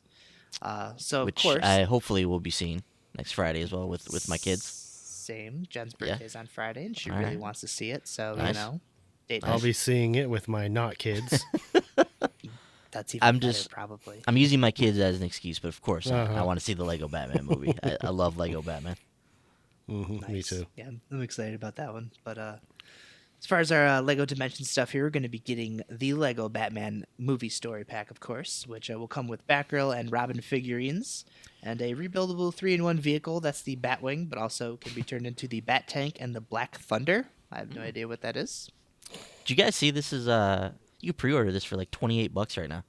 Yeah. It's normally $50. On the Gamers Club, it's $23, which is a steal for this pack. I'm not sure if this is a limited time thing or not, but I'm actually really considering hopping on it at that price. I don't know. I'm teetering.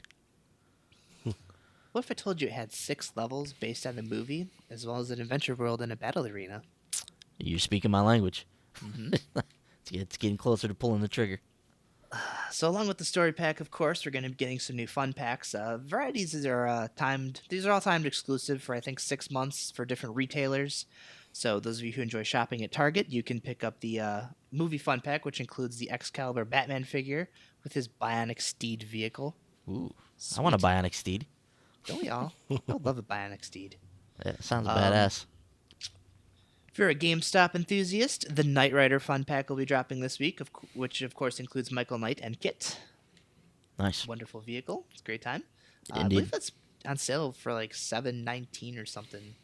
So All these weird sales on unreleased Lego packs. yeah, I know I've done it before, but Yeah. hey, can't really go wrong with that price. Yeah. Then if you want to head over to Toys R Us, the next Adventure Time character, Marceline, and I believe it's like a weird stage type of vehicle or something that she has. Mm-hmm. Like I said, those will be exclusive to each retailer for about 6 months, so head out to those different retailers if you're wanting to complete your LEGO Dimensions figure set. And lastly, one of the things that kind of snuck out at the end of this past week, Enter the Gungeon got a new update, the supply drop update. This update added the Mind Flayer boss on the 3rd floor, which I guess there wasn't a boss on the 3rd floor.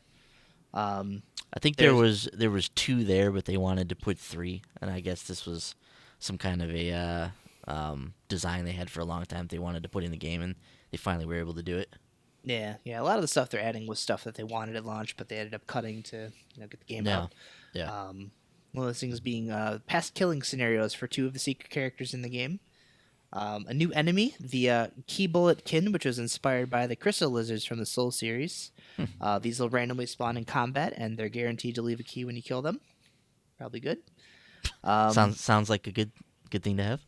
Keys are always good in dungeons. Yeah. You can now save and quit between floors, which I believe it's not even a menu. It's a red button you talk to do this as you're about to leave the floor. So, cool. That was one of the most requested features. That is a great feature to be able to save. That's good. So Ben, let me ask you: did you find this game to be kind of challenging? Yeah, very challenging. All right, I got my ass kicked for an hour on the Indie Spotlight playing this game. It's probably a good stream to watch. Yeah. So for those of you who found this game to be a little too easy, are they going to be adding a new NPC, Daisuku? Yeah, I'd go with Daisuke. We'll go with that then. There'll be a challenge mode that you can access through him. So now, I assume these are going to be randomized, but you'll have different challenges that can vary from things like Adrenaline Rush, which will speed up the game every time a player dodge rolls. Sounds great. Unfriendly Fire, so any stray bullets that hit walls will ricochet and they'll become dangerous to you. The Biolin Rancher? Blobalin? I don't know what that is. What's a Blobalin? Got me. Man, so those will turn your missed bullets into Blobalins. Assume there's some kind of enemy. Sounds about right. Shockwave, which will periodically send out rings of bullets linked together with electricity that'll appear in the middle of the room and expand outwards. Have fun. Of course, there'll be new guns and items, as well as a new kind of NPC character who's going to be selling some new wares. The Doug's Traveling Emporium, which is an NPC you can rescue from the dungeon. So once you do that, he'll set up shop at the Breach. That's where you can obtain some new items. So, cool. I mean, if you're into Enter the Gungeon, got a lot of exciting new stuff coming. On the PS3 side of things, you can look forward to the Lego Batman and various Lego Dimensions expansions. On the Vita side of things, only released this week, of course, is Uncanny Valley, which is cross-buy with the PS4 version. So, let's hop over to the Xbox side of things. New releases over there. We got Pix the Cat. This is a PS Plus title. I think it's a bunch of party games. Mm-hmm. Crypt of the Necro Dancer is a Friday release. It's been on PlayStation for the past year. This is the dungeon crawler where you kind of have to move around to the rhythm of the music that's playing. It's a great soundtrack, by the way. It's composed by the Super Meat Boy composer. You're going to have some new remix tracks for this version of the game as well, so that's exciting. Nice. Spheroids, it's another Friday release, a 2D side-scroller. It's got some platforming stuff. It's available on the Wii U. How about this one? Fallout Shelter. The free mobile game. Yeah. Now coming to the Xbox via the Play Anywhere program, so get your Windows 10 copy and you play it on Xbox One for free. There you go.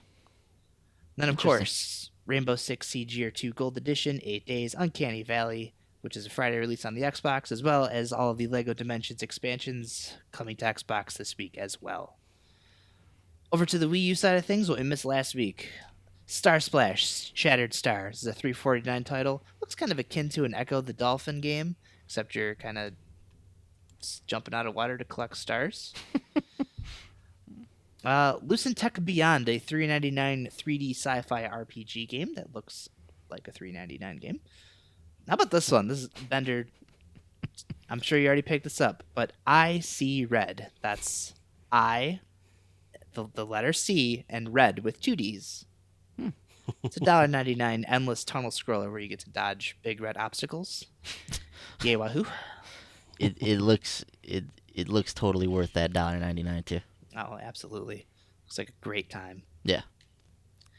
Then a couple of virtual console titles from the TurboGrafx 16, Gradius and Bomberman 94 for $6.99 a piece. Bender, do you ever play? Is this a good Bomberman? I don't know if I ever played that one, but it's Bomberman. It's probably fun. It's $6.99.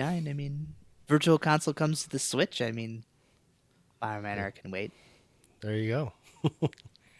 So new this week on the Wii U, we actually got a couple that we know about before next week's show. Shocking. Fancy. $1.99 release. YASG. This is an arcade space shooter.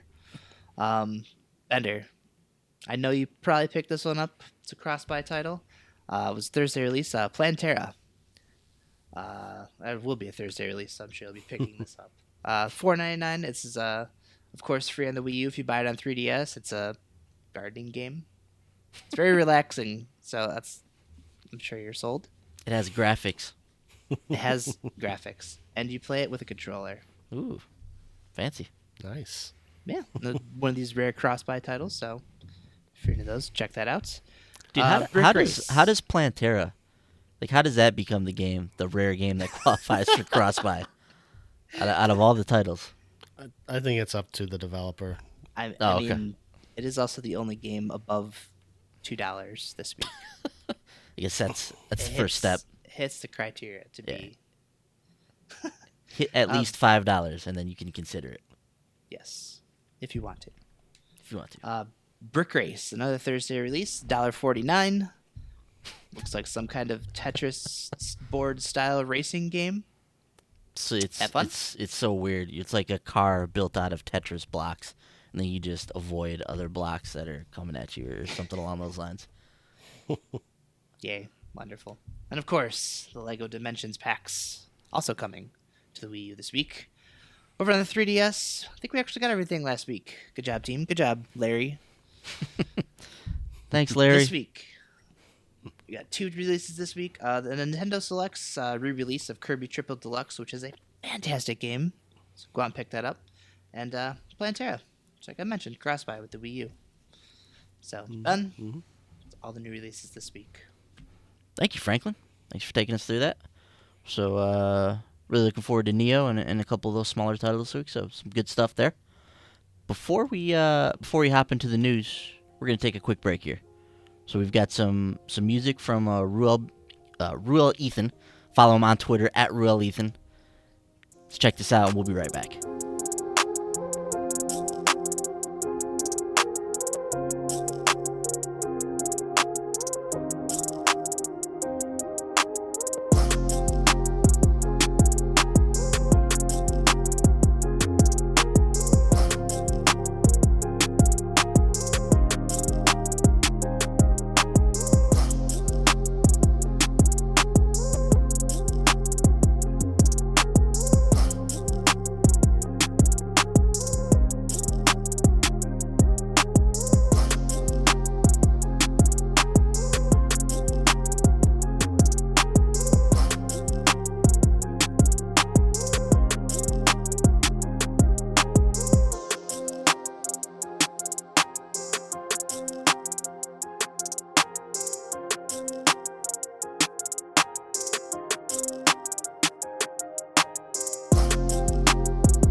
And welcome back. Thank you once again to Ruel Lethan for providing the music for this show. He obviously does the interlude, does the opening music, does the closing music. We really appreciate it, man. We love your music. The listeners love your music. So thanks once again for all that you do for the show, man. Really, really appreciate it. Fellas, let's get into the news for the week now. And first story we're going to discuss is PS4 System Software 4.50 has been detailed this week. And among other things, external hard drive support is confirmed. Finally! Wait. Can you say that one more time? External hard drive support is confirmed for the PlayStation 4. I think that deserves a round of applause. Let's give it up for external hard drive support. Yay! Listening to the people. Listening to the people. So, for whatever reason, they couldn't do it initially, but it's finally been confirmed now. There's some other cool stuff in this update. Let's run through it real quick. So, the external support seems like they mentioned it's as simple as just plugging it into your PS4, a USB 3.0 hard drive, plug it into your PS4, and bam, you got more space. It supports up to 8 terabytes in size. You can get a pretty beefy external drive and store all your games on it. So cool. A feature I think is really cool: custom wallpapers. This adds the ability to set your favorite in-game screenshot as the background image for the PS4's home screen. So, Yes. so you can just imagine some of the stuff that you're going to be able to put back there now. Drop shadows on text and the option to dim the function area will help keep the system icons and text on the home screen clearly visible, even if the background image you selected is super bright. You can edit screenshots in photo mode in Share Factory to make your one and only custom wallpaper. So very cool. I love that feature. The quick menu getting a refresh, so they're gonna shrink it a little bit further, rearrange some of the icon stuff on there, so that will be refreshed for even better functionality. The notifications list being simplified, so instead of having all the categories on the left side now, when you go to your notifications, you're just gonna have one handy dandy list that you can go through in the center of your screen now. So we'll see how that works out when in terms of its practicality. The notifications on your activity feed are getting a brief update. They're adding the ability to post directly into the activity feed, which is cool. And then a very cool feature: 3D Blu-rays on PlayStation VR. Very curious to see how this works. So it adds the ability to view Firmware 4.5 will add the ability to view 3D movies in stereoscopic 3D directly on the PSVR headset. So very, very cool feature. So even if you don't have a 3D TV and the glasses and the whole 9 yards, put in a 3D Blu-ray, pop on your PSVR headset, and go to town on that. Really, really curious to see how that looks in there, if the image quality is up to snuff on there. So that's the stuff that Sony rolled out in terms of what they officially told us. But with these firmware things, there's always the hidden features, always the stuff that they don't tell us about initially. And I tell you what, guys, they're hiding a big one from us, and it didn't take long for the internet to get a hold of this, which is why I'm very surprised that Sony didn't come out and promote this one right from the get-go. Obviously, people are going to see this boost mode, they're calling it, and people are going to get really, really excited about it because this thing's freaking cool, man. So let's go over this now. So this originally started. It was I believe it was in the Japanese beta test, or the Japanese beta test for the 4.5 beta. Somebody got a hold of this image and was like, "Hey, there's this boost mode thing going around now," and we started to hear some chatter about it, and then people are like, "Hey, boost mode is going to improve the performance on games on the PlayStation 4 Pro that have not been patched. So older software that developers haven't gone back to can potentially see a performance increase on the PS4 Pro with boost mode enabled." So this is a potentially game-changing feature. So let's talk about this for a minute now. So this was originally kind of outlined. It popped up several places. It was on NeoGAF, but I'm going to reference the Eurogamer article here because they kind of go, not in depth, but they kind of let us know what you can actually do with this thing. So this is a quote from the Eurogamer article talking about boost mode. On On the face of it, it seems Sony has taken on board a suggestion we made all the way back in August for an option where Pro Power could be deployed on all existing unpatched PS4 software. As things stand, when a standard PS4 title runs on the Pro, the hardware downclocks CPU and memory bandwidth, dropping GPU frequency and deactivating half of the Pro's 36 compute units, in effect transforming the machine into a base model. So basically, what it does is when you play a game that's not optimized for the PS4 Pro, it basically just converts the unit into a base model PS4, for lack of a better term. It just kind of walls off some of the extra power that the PS4 Pro has to create the environment that the base PS4 game was meant to be played in. Now, by opening the Pro's additional CPU and GPU power, unpatched PlayStation 4 titles could potentially run more smoothly. Games that aim for 60 frames per second but don't quite hit the target, for example Tomb Raider Definitive Edition or Project Cars, stand a better chance of sustaining a locked 60 frames per second. Similarly, games with a 30 frames per second target that are subject to noticeable frame rate drops, like Batman Arkham Knight, Just Cause 3, and The Witcher 3, could also stand to benefit. Titles using dynamic resolution scaling, like Doom, for instance, could also see improvement for more sustained performance and a tighter lock on higher resolutions. We also have to make this clear. What we won't be seeing is games running at frame rates higher than their established caps, and neither will we see drastic changes in resolution. Games that do consistently hit their performance targets will look and play exactly as they do already. So Destiny, for instance, 30 frames per second, that's what it's capped at. It never drops below that. That game will not see any performance in boost mode in terms of the frame rate. Or something like Bloodborne will not suddenly run at 60 frames per second in boost mode. That kind of stuff's not going to happen. So now that we have a baseline for what we can expect here, let's talk a little bit about some of the stuff that we've seen from boost mode. And like I said, it didn't take long for people to get their hands on this and start making videos and showing the differences. The first two I personally saw were The Evil Within and Just Cause 3. And those things looked way different with boost mode turned on. Evil Within was noticeably smoother. Just Cause 3 looked awesome. I mean, it ran great. Frankie, I remember you playing Just Cause 3, didn't you, when it came out? The performance wasn't super great on there. Yeah. But watching, I'm not sure if you had a chance to watch some of the videos that have come out for that game in particular, but it looks like it's running great now with that boost mode unlocked. Have you seen any of those videos at all? I have not, but I'm getting an idea in my head of something I need to test when this comes out. What are you thinking? So, you remember Lichtenstein Battle Mage? I do remember Lichtenstein Battle Mage. What are the chances that this mode will help it actually run at 30 frames a second and make it a playable game?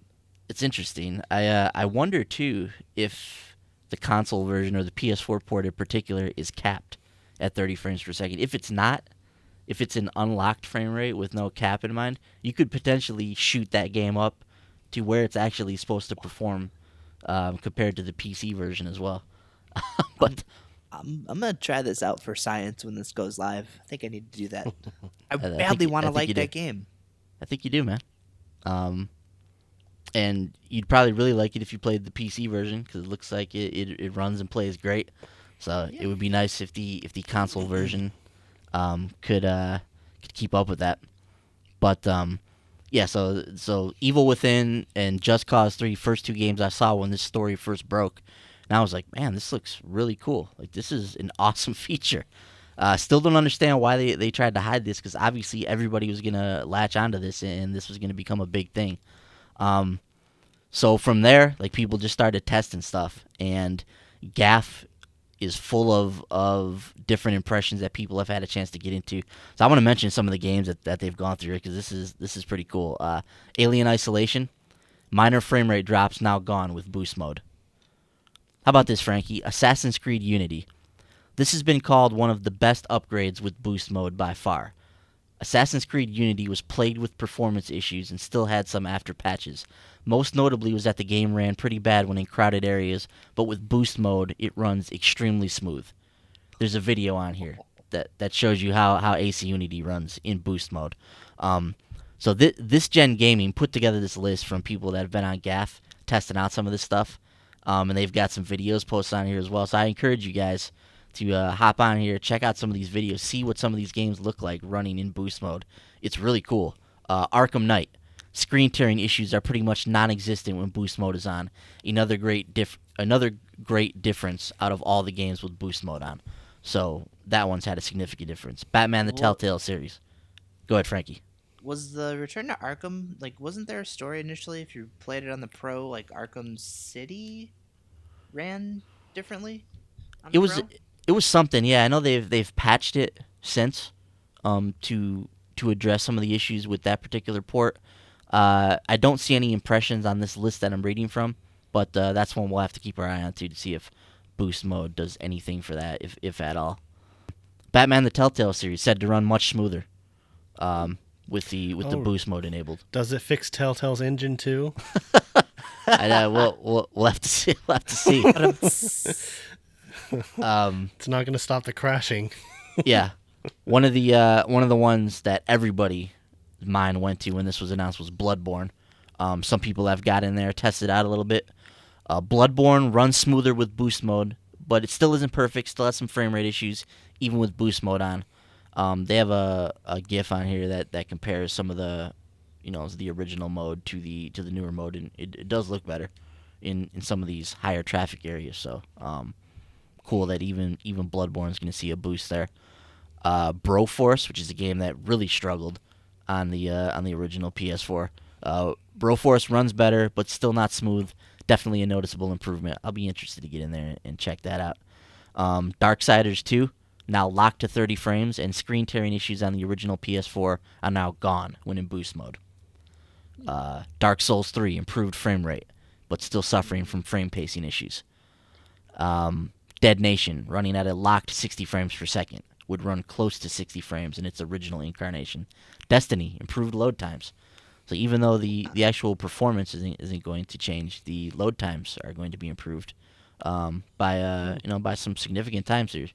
Orbit to the Tower, with boost mode enabled, 56 seconds. With no boost, 1:10 seconds. So that's a significant difference in load time there. So that's really cool.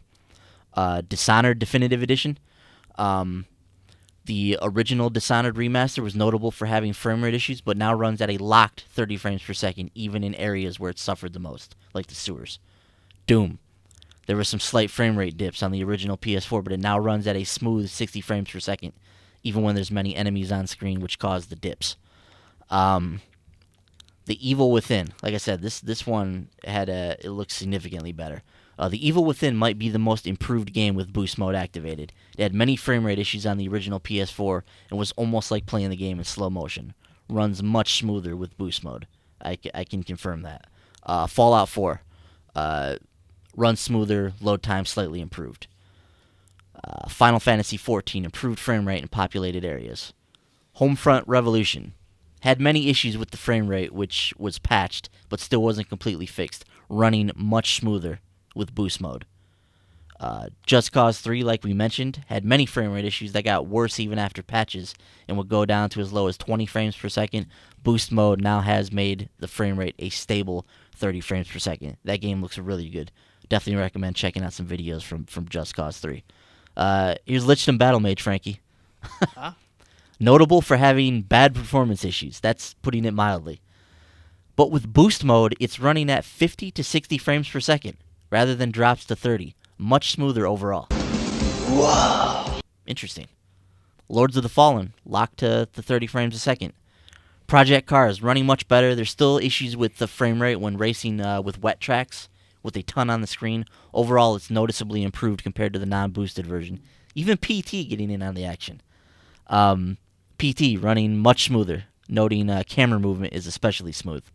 Rocket League would dip on some stages, now running at a smooth lock 60 frames per second. Star Wars Battlefront, frame rate has improved and performing much smoother with boost mode on. Street Fighter V, improved load times. Tomb Raider, the definitive edition, solid 60 frames per second locked, improved from the non-boosted version. Until Dawn, runs smoother, frame rate on the original PS4 would dip down to 20, but now is at least 30 to 40 due to the unlocked frame rate, still suffering from stuttering issues here and there. The Witcher 3, faster load times and much smoother in areas which caused problems like the swamps. Then Yakuza 0, Frankie. Frame rate drops and screen tearing issues are gone when playing the game in boost mode. So how about that? Cool. One in particular I want to mention is Rainbow Six Siege. This game, when I originally played Terrorist Hunt, which is one of the modes in the game, it's one of the like offline modes that you play with cooperatively. The game was 30 frames a second. It was completely different than the 60 frames that the multiplayer was. So it felt like a completely different game. It was still fun, and once you got used to it, it was okay. But they came out with an update not too long ago, which enabled VSync on the game on the consoles, which allowed you to like unlock the frame rate, get a little bit of a higher frame rate. But somebody went in here with boost mode and tested Rainbow Six Siege in Terrorist Hunt, and the frame rates in boost mode ranged from 70 to 100 frames per second in Rainbow Six Siege. This was a game I played at 30 frames, now running at 100 frames per second in a console game because the frame rate's unlocked. And when you put on boost mode, this is what's possible in this game. I watched the video of this, and I was blown away. I was like, wow, that's crazy. So that's just the tip of the iceberg. That's what some of the gaff people have been getting into, testing out. So Frankie, let me ask you, man. So we got hard drive support, we got custom backgrounds, we got 3D Blu-ray, we got this really cool boost mode sounding out. What do you think about all this, man? Like, what are your thoughts on this update? Is this going to be like the coolest firmware update we've got yet for the PS4? For PlayStation Pro owners, totally. There are a lot of things that I was worried about before, going to a Pro, where there were all these old games. Some of the other ones I'm wondering about are like Heavy Rain. That one with the Pro apparently has performance issues. So seeing this as kind of being a fix to stuff like that, something that they didn't have to go in and actually patch and do have the developers go and do the work for it. That's great. I'm not a developer, so I don't really know how this tech stuff works. So I don't know what really had to go into making this happen. But that's probably one of the coolest features that you could have snuck into a system update. Yeah. And here I'm thinking, man, extra hard drive support. Hell yeah, dude, that's the big thing. Sweet.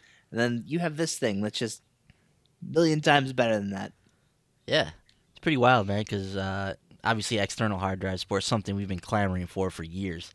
And it finally gets introduced, and then it gets overshadowed by the boost mode, which I don't know. Do you think that maybe they didn't mention it because it's only for the PS4 Pro? They didn't want to maybe alienate some of the regular PS4 owners. You think that's maybe the logic behind it? Yeah, that'd probably be a good reason not to. Especially since you talk about the firmware update, you're still rolling across both platforms, and I assume this doesn't do anything if you're a base PS4 owner. So yeah. And we did get a screenshot of the English version of boost mode, so we can confirm that it's on the PS4s with this update 4.50, and it says right in the menu there, with boost mode enabled, experience improved gameplay, including higher frame rates for some games that were released before the introduction of PS4 Pro. Turn this off if you experience unexpected behavior during gameplay. So there is a chance, and Eurogamer notes this too, they've talked about this before, but there is a chance when you just unlock this extra power that because the game wasn't designed with that in mind, it may not function like it was meant to. So there are certain games where you may have to turn this feature off for, but we just ran through a list there with a ton of titles on it. And it seems like by and large, for the most part, most games are going to benefit, and sometimes benefit greatly, from having boost mode enabled. So really, really cool. We have an official statement from Sony as well to The Verge when they inquired about the boost mode. They said boost mode lets PS4 Pro run at higher GPU and CPU clock speed in order to improve gameplay on some PS4 games that were released before the launch of PS4 Pro. Games that have a variable frame rate may benefit from a higher frame rate, and load times may be shorter in some games too. So that's the official confirmation from Sony. So this is a thing. This is going to be in firmware update 4.50. Bender, what do you think about all this stuff, man? What do you think about external hard drive support coming? What do you think about 3D Blu-rays? What do you think about this boost mode, and how cool is this, man? That sounds pretty cool, man. Just hearing all the improvements that boost mode adds to many of those games kind of makes me want to get a Pro. Yeah, because I was always like, well, I was always like, well, I don't have a 4K TV. I'm not in a hurry to get that. But I mean, if it improves the games that are already there, that aren't, just improves the performance and stuff. I mean, that's a pretty cool thing. Yeah. Also, the 3D Blu-ray thing sounds pretty cool too. I definitely want to check that out. I don't know if I own any 3D Blu-ray movies, but I would definitely pick one up to be able to watch it with the PSVR headset on. Yeah. That sounds like a pretty cool thing. Yeah, for sure. Yeah, lots of cool stuff going on there with that update. Yeah, I've got a few 3D Blu-rays floating around as part of, like, sometimes you buy these movies and they just have the 3D version included or whatever. So I've got a few floating around because of that, and I'll be interested to see the visual fidelity on there if it's able to hold up in the headset. That would be my main concern. Mm-hmm. I'm sure it wouldn't be as clear as watching it on your TV, but as long as it looks decent enough, I mean, if the 3D is there, I mean, I think that's probably going to draw you into it a little bit more. Yeah. So it might be passable, but yeah, definitely something I'll be interested in trying out. Yeah, for sure. Bender, I'm kind of in your boat. Like, I don't have a 4K TV, so I didn't care about getting a Pro. I just sort of bought one on a whim, more or less. And even for having a 1080 screen, there are a lot of games that I play on it that, in comparison to how they look on the base PS4, the image quality that thing puts out is just so clean looking. Things like Battleborn, like running that 1080 60, versus the 1080 60 that you're playing on the base PS4, like the image quality off the Pro, the game is clean. It's beautiful looking. Titanfall 2, like, a lot of the textures just look a lot nicer. Even I'm playing The Witcher 3 right now, and that game already, that thing looks incredible. And I played it on the base PS4, and it still looks nice, but it's just a lot of games just look a lot sharper and a lot more clean on the Pro. Which I just going back and playing everything else like that, I already feel like it's kind of been worth the purchase, just because even though I don't have a 4K TV, even the 1080 picture is just, well, it's gorgeous. Wonder what kind of deal I would get if I were to trade in my PS4 towards a Pro. I'll have to look into that. Let's all stroke our beards. Occasionally I see the Pro pop up. It's not a huge sale, but I'll see it pop up for like $370 or something along those lines. For some various deals that people are running, and they've been running some nice packages for it recently as well. And I saw one with like an extra controller and a game or two, which for $399, which was a pretty good price. So I have the inevitable Horizon bundle. Yeah, that would be sweet. Can't wait to see what that thing plays like on there. So yeah, I've been having fun with going through looking at these games. Wildlands looks pretty damn good on the PS4 Pro on the 4K TV. So it's got HDR on it as well, so that helps. Really bright, really good looking game. So yeah, I've been really excited about the Pro and some of the stuff I've been able to get out of it so far. So really looking forward to the future, and especially with this boost mode. I mean, this potentially opens up the entire library to the possibility of being improved by the PlayStation 4 Pro, which is really, really cool and a really, really clever solution to games that don't get a PS4 Pro patch. I mean, it's now going to be that much more enticing for people that either don't have a Pro and are looking to upgrade, or for people that are looking to buy a PlayStation 4 in the future. It's going to be that much more enticing for them to buy the Pro and get all the benefits that it's going to be able to offer out of it. So super cool, man. Any idea when this is coming out? How long do these beta tests usually run for this firmware? A couple weeks? They've been beta. I know they're doing signups a while ago, but usually when they do the post that starts talking about it, it's usually a week or two later it starts rolling out. Yeah. So shouldn't be too much longer before we see this in action. So that's it's awesome, man. I just thought this was a really cool idea. Can't wait to get my hands on this in the coming weeks here. So let's move on, fellas. Still in the world of PlayStation here. A game we've mentioned a few times now, but Horizon, it's gold. No more delays. The game is coming out February 28th. It's a done deal. And alongside the game going gold, the press got their hands on a preview build of the game. And, man, game just looks and sounds fantastic.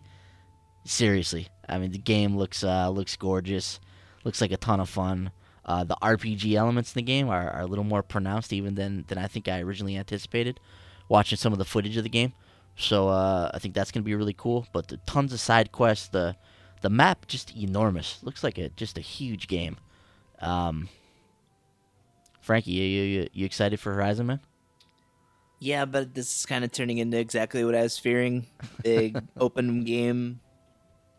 Man, those games intimidate me. So hopefully, I'll have time somewhere to get into Horizon, but I want to do Zelda first. So, well, speaking of large games, I mean, Zelda's could be as big, if not bigger, than Horizon from what we've seen of it. So you might get what you wish for there. Bender, how in the hell are you gonna play Horizon and The Legend of Zelda, man? They're all coming out the same. Not to mention Wildlands comes out the same day as Zelda, which is another just enormous game. So you've got these three just gigantic games all coming out the same week. It's pretty crazy. wait, is that really? So Wildlands come out the 3rd. I thought it was the 7th. Maybe it is the 7th. Regardless, it's still within a couple days. It is something that week. Still, and then Mass Effect Andromeda. Yeah, and then Mass Effect at the end of March. Not too long after that. Yeah, it's gonna be crazy times. Yes, I mean, 7th I'm definitely for Wildlands. 7th. Okay. Yeah, I'm definitely prioritizing Zelda, but I'm super excited for Horizon as well. I mean, I think that game looks amazing. Yeah. Can't wait to play that. Yeah, I don't know how I'm gonna be able to split my time between these games, but it's a good problem to have, if you ask me. I mean, I don't mind having a lot of variety of things to play, but yeah, it's gonna be months before I'm able to get through all those games, I'm sure. Yeah. Yeah. How good is this first quarter of 2017? I mean, it's insane the amount of like good games that are coming out and that are due to come out. Yeah, in the near future. Just absolute insanity in terms of releases. Yep. I see what you did there. In the near future. You like that? We will be cryptic no more because Nier Automata has also gone gold, and apparently this game's been gold for a while. So, which is interesting. When they asked sorry, what? That's another March 7th release. Yeah, another March 7th release. So just an absolutely insane week of releases there. So in addition to the Switch coming out, you've got Horizon, you've got Ghost Recon Wildlands, you've got Nier Automata. Just a busy time to be a gamer at the end of February into March here. Yeah, so this game's apparently been done for a while. When they asked the producer, was it Yusuke Saito? He said that it's been done for a while. So he didn't specify exactly when it's been completed, but I guess you've just been sitting on this, just waiting for a release date. Frankie, you still excited about this one? Oh yeah, totally. This is another one that I'm worried is gonna fall to the wayside quicker than I want it to.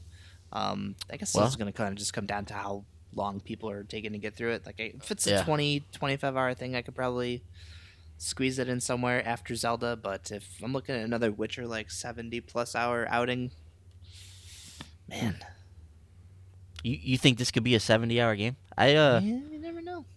I haven't got that vibe from it. I always felt like this was more of an action game than I felt it leaned more action than RPG. I might be mistaken on that.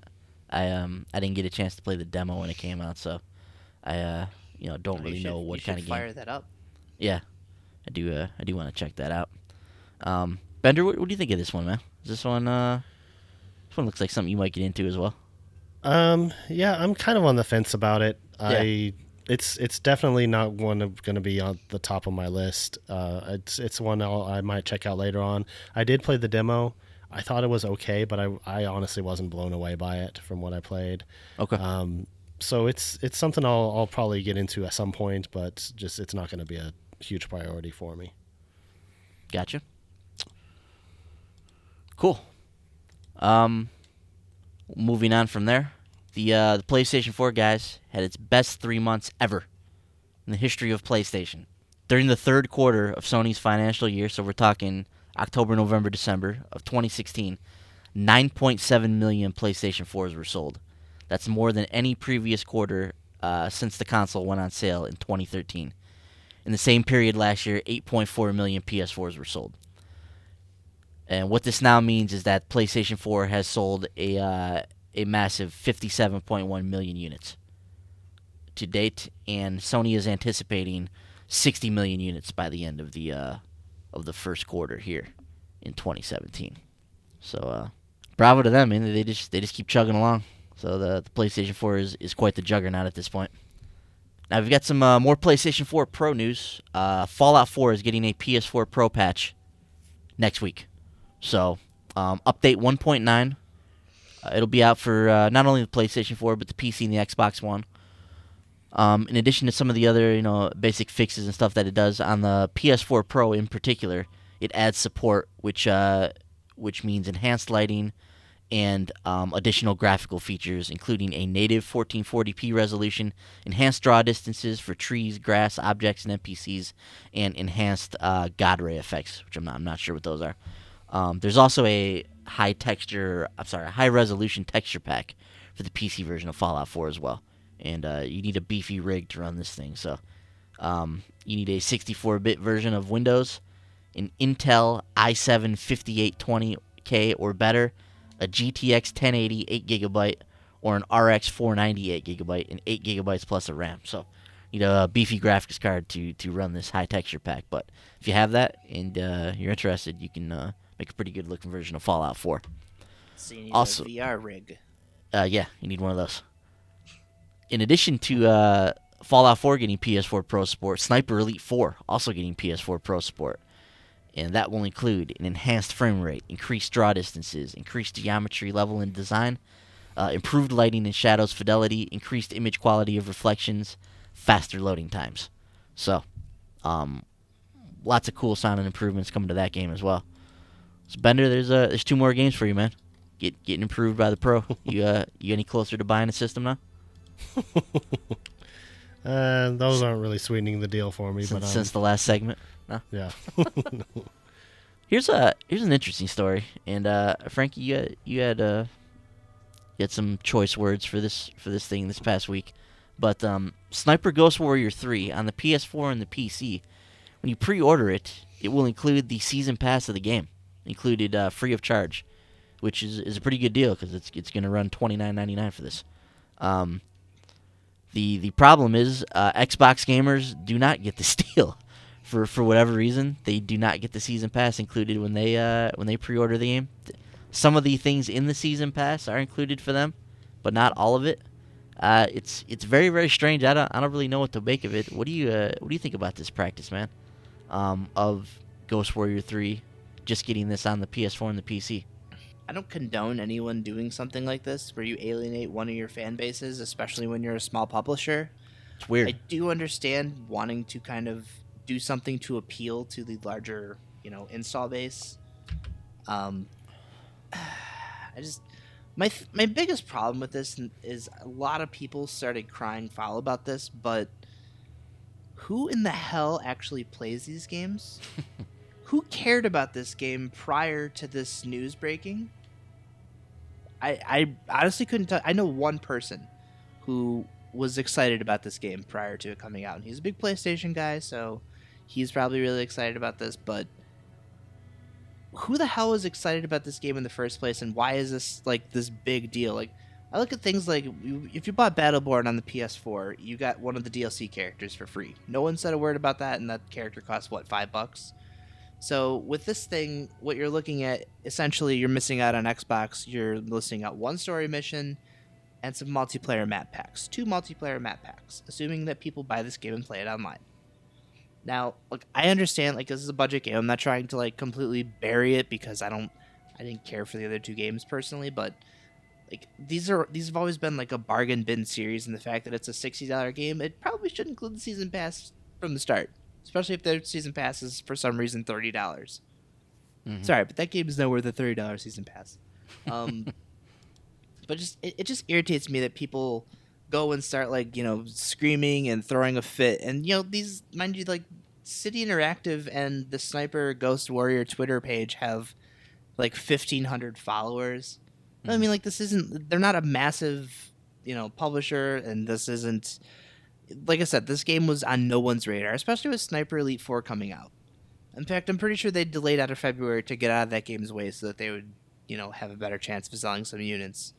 But and like I've said, we've seen, I know Calypso, there are a couple other smaller publishers, I think Majesco, like back last generation, they would even just forego PS3 releases strictly because they wanted their game to have a better chance of selling the 360.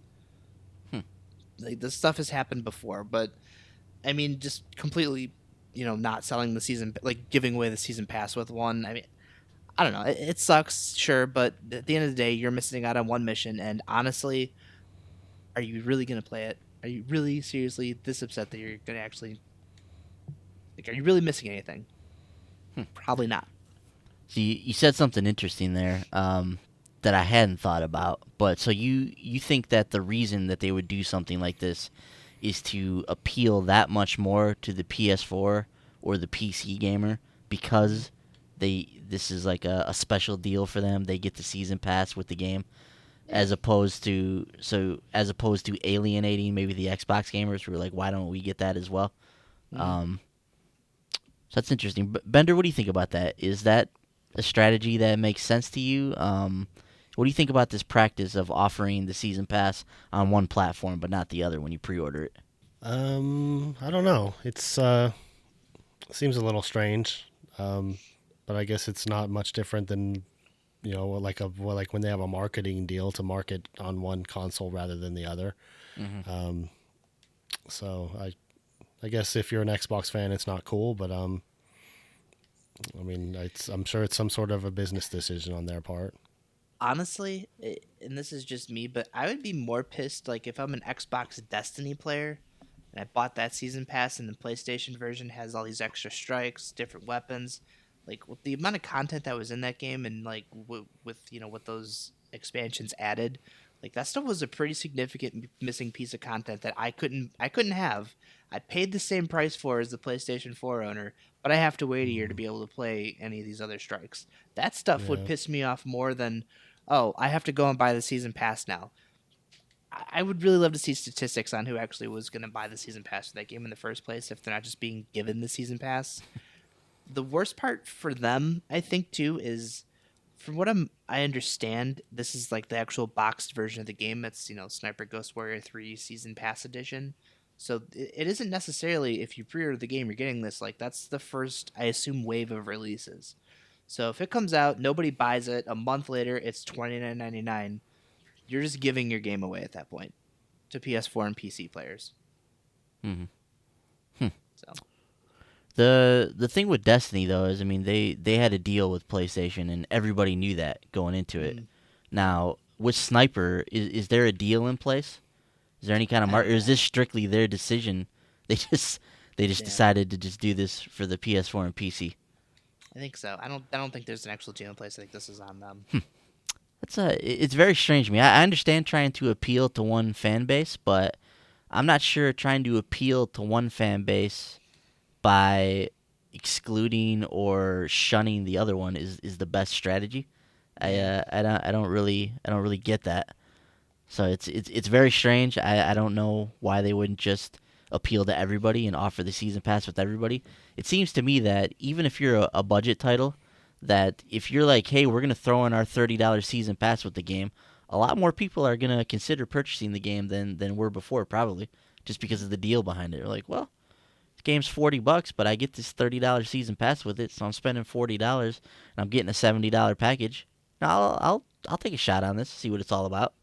Especially if it comes in at that price point. Like if this is a $40 game, I don't know how much this is. It's a $60 game. Okay, it's a $60 game, so which their games are typically $30-$40 when they come out. Yeah. So this is okay. So this is a full price game, but still, so that's a $90 value you're getting then for the price of $60. So to me, that would seem more enticing to people, especially people that are shooter fans, military fans. I just don't understand why they wouldn't just appeal to everybody, but it's their decision, I guess. It's strange. It's not a practice I stand behind either. So I understand why people are pissed about it. I think too. One of the things I wonder is if like maybe like franchise sales kind of factored into this too. Like, and I don't know anything about the sales of the Sniper Ghost Warrior games, but if they just flat out don't sell on the 360, they would probably assume it's not going to sell on Xbox One. So maybe in their heads they're maybe not alienating that many people. Yeah, no, it's hard to say with something like that. It's possible, yeah. Not sure. We'll have to maybe CI Games will talk about this one day. If you guys are interested in knowing more about Sniper Ghost Warrior 3, we actually have a video up on the site now. It's on our YouTube channel as well, so you can get a chance to see the beta running for Sniper Ghost Warrior 3. Brent got into the PC version of the beta, recorded some footage, put it up there. They actually just came out with a patch today that apparently has significantly improved the performance of the game. The video that you're going to see on our site is going to look rough. It's very, very rough around the edges. Is not running great at all. But apparently one of the updates they put out for the beta today, Brent was able to fire it up and run it on like max settings in the 70 to 90 frames per second range it was hitting now. So much, much higher performance now after the update. We'll see if we can get back in there, maybe record another video. At the very least, we'll have Brent talk about it on the next show. Let us know how the game has improved after that update. But he's got an impressions write-up of the beta as well that he's been playing, so that'll go up on the site this week. So be on the lookout for that. You guys will be able to check that out. So if you're at all interested in this game or want to see what it's all about, because this is a much more ambitious title than past Sniper Ghost Warrior games. So if you are interested to see how this one's coming along, make sure you hop over to the website, check out what we got on there. A couple more PlayStation stories we wanna knock out here real quick. More VR bundles are coming, guys. Now I want to ask you guys this. I have never seen PlayStation VR in a store since it came out. Not one time. I mean, I've been in Targets and Best Buys and walking through all these stores. I've not one time seen a PlayStation VR bundle in the store. So I believe Sony when they're saying that the supply on these is constrained for whatever reason, because I have never seen these things in the wild. So outside of the one time I bought mine on launch, it's the only time I've ever seen this thing. But seeing this, that they're bringing out new bundles. One of them is the old launch bundle with PlayStation VR Worlds. The other one is a GameStop exclusive bundle that includes Rush of Blood. So to see that they have new bundles that they're promoting that are coming out in the wild makes me feel like they're maybe getting ready for another push on PlayStation VR, and they've been able to manufacture some more of these. I don't know. What do you think about that, Bender? Have you ever seen any of these in a store? I don't believe I have. No. Yeah. Which is weird, but yeah, it's hopefully they'll be able to get some more out there and more people will have a chance to pick it up because it's a cool device. Yeah.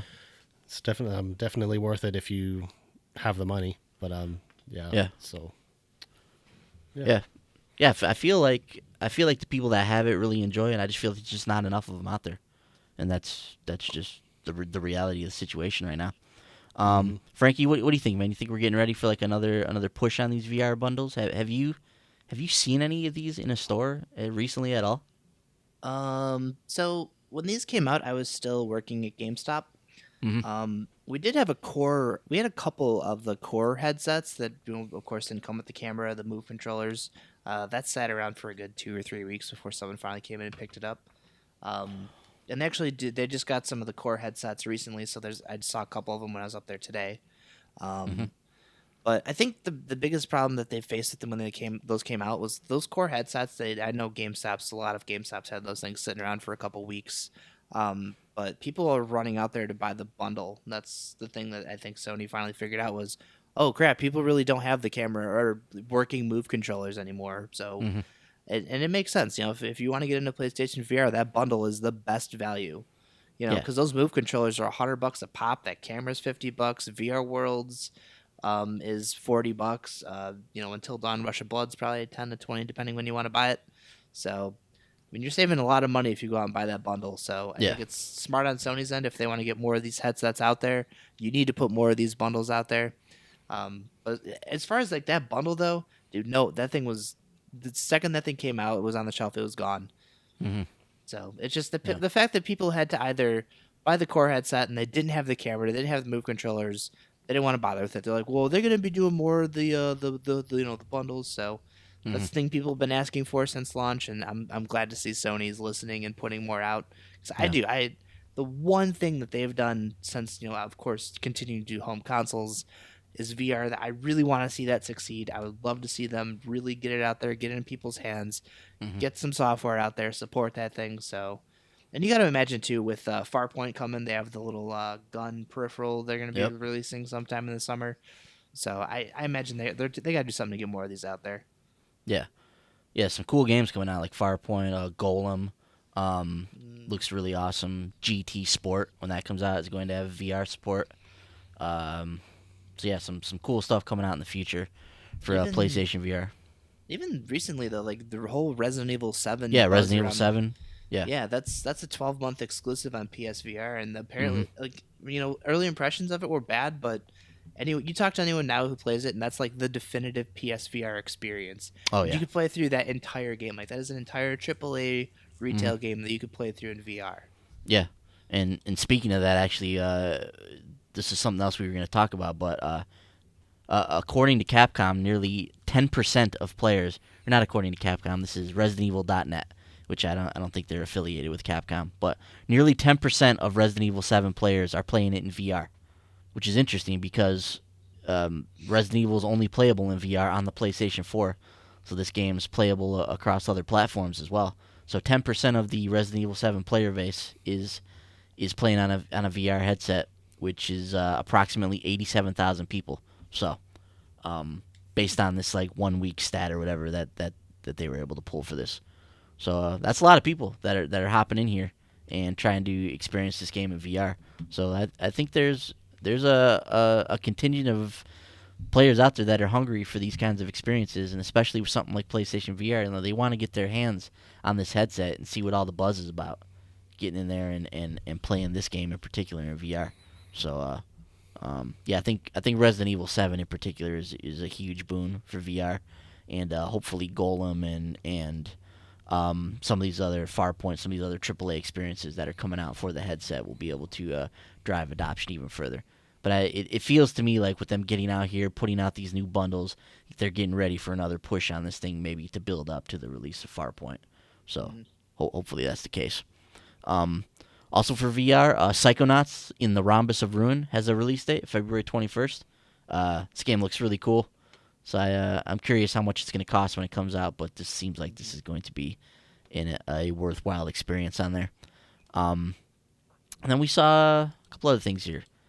Michel Ancel's Wild is still in production, still chugging along. He's committed to kind of posting stuff on his Instagram from the game for the foreseeable future, so pay attention to that, and we'll kind of see how Wild is coming along. Some of these screenshots he's posted look awesome. There's one on here with this guy riding a wolf that looks just incredibly beautiful. So, really curious to see some more on that one in the future.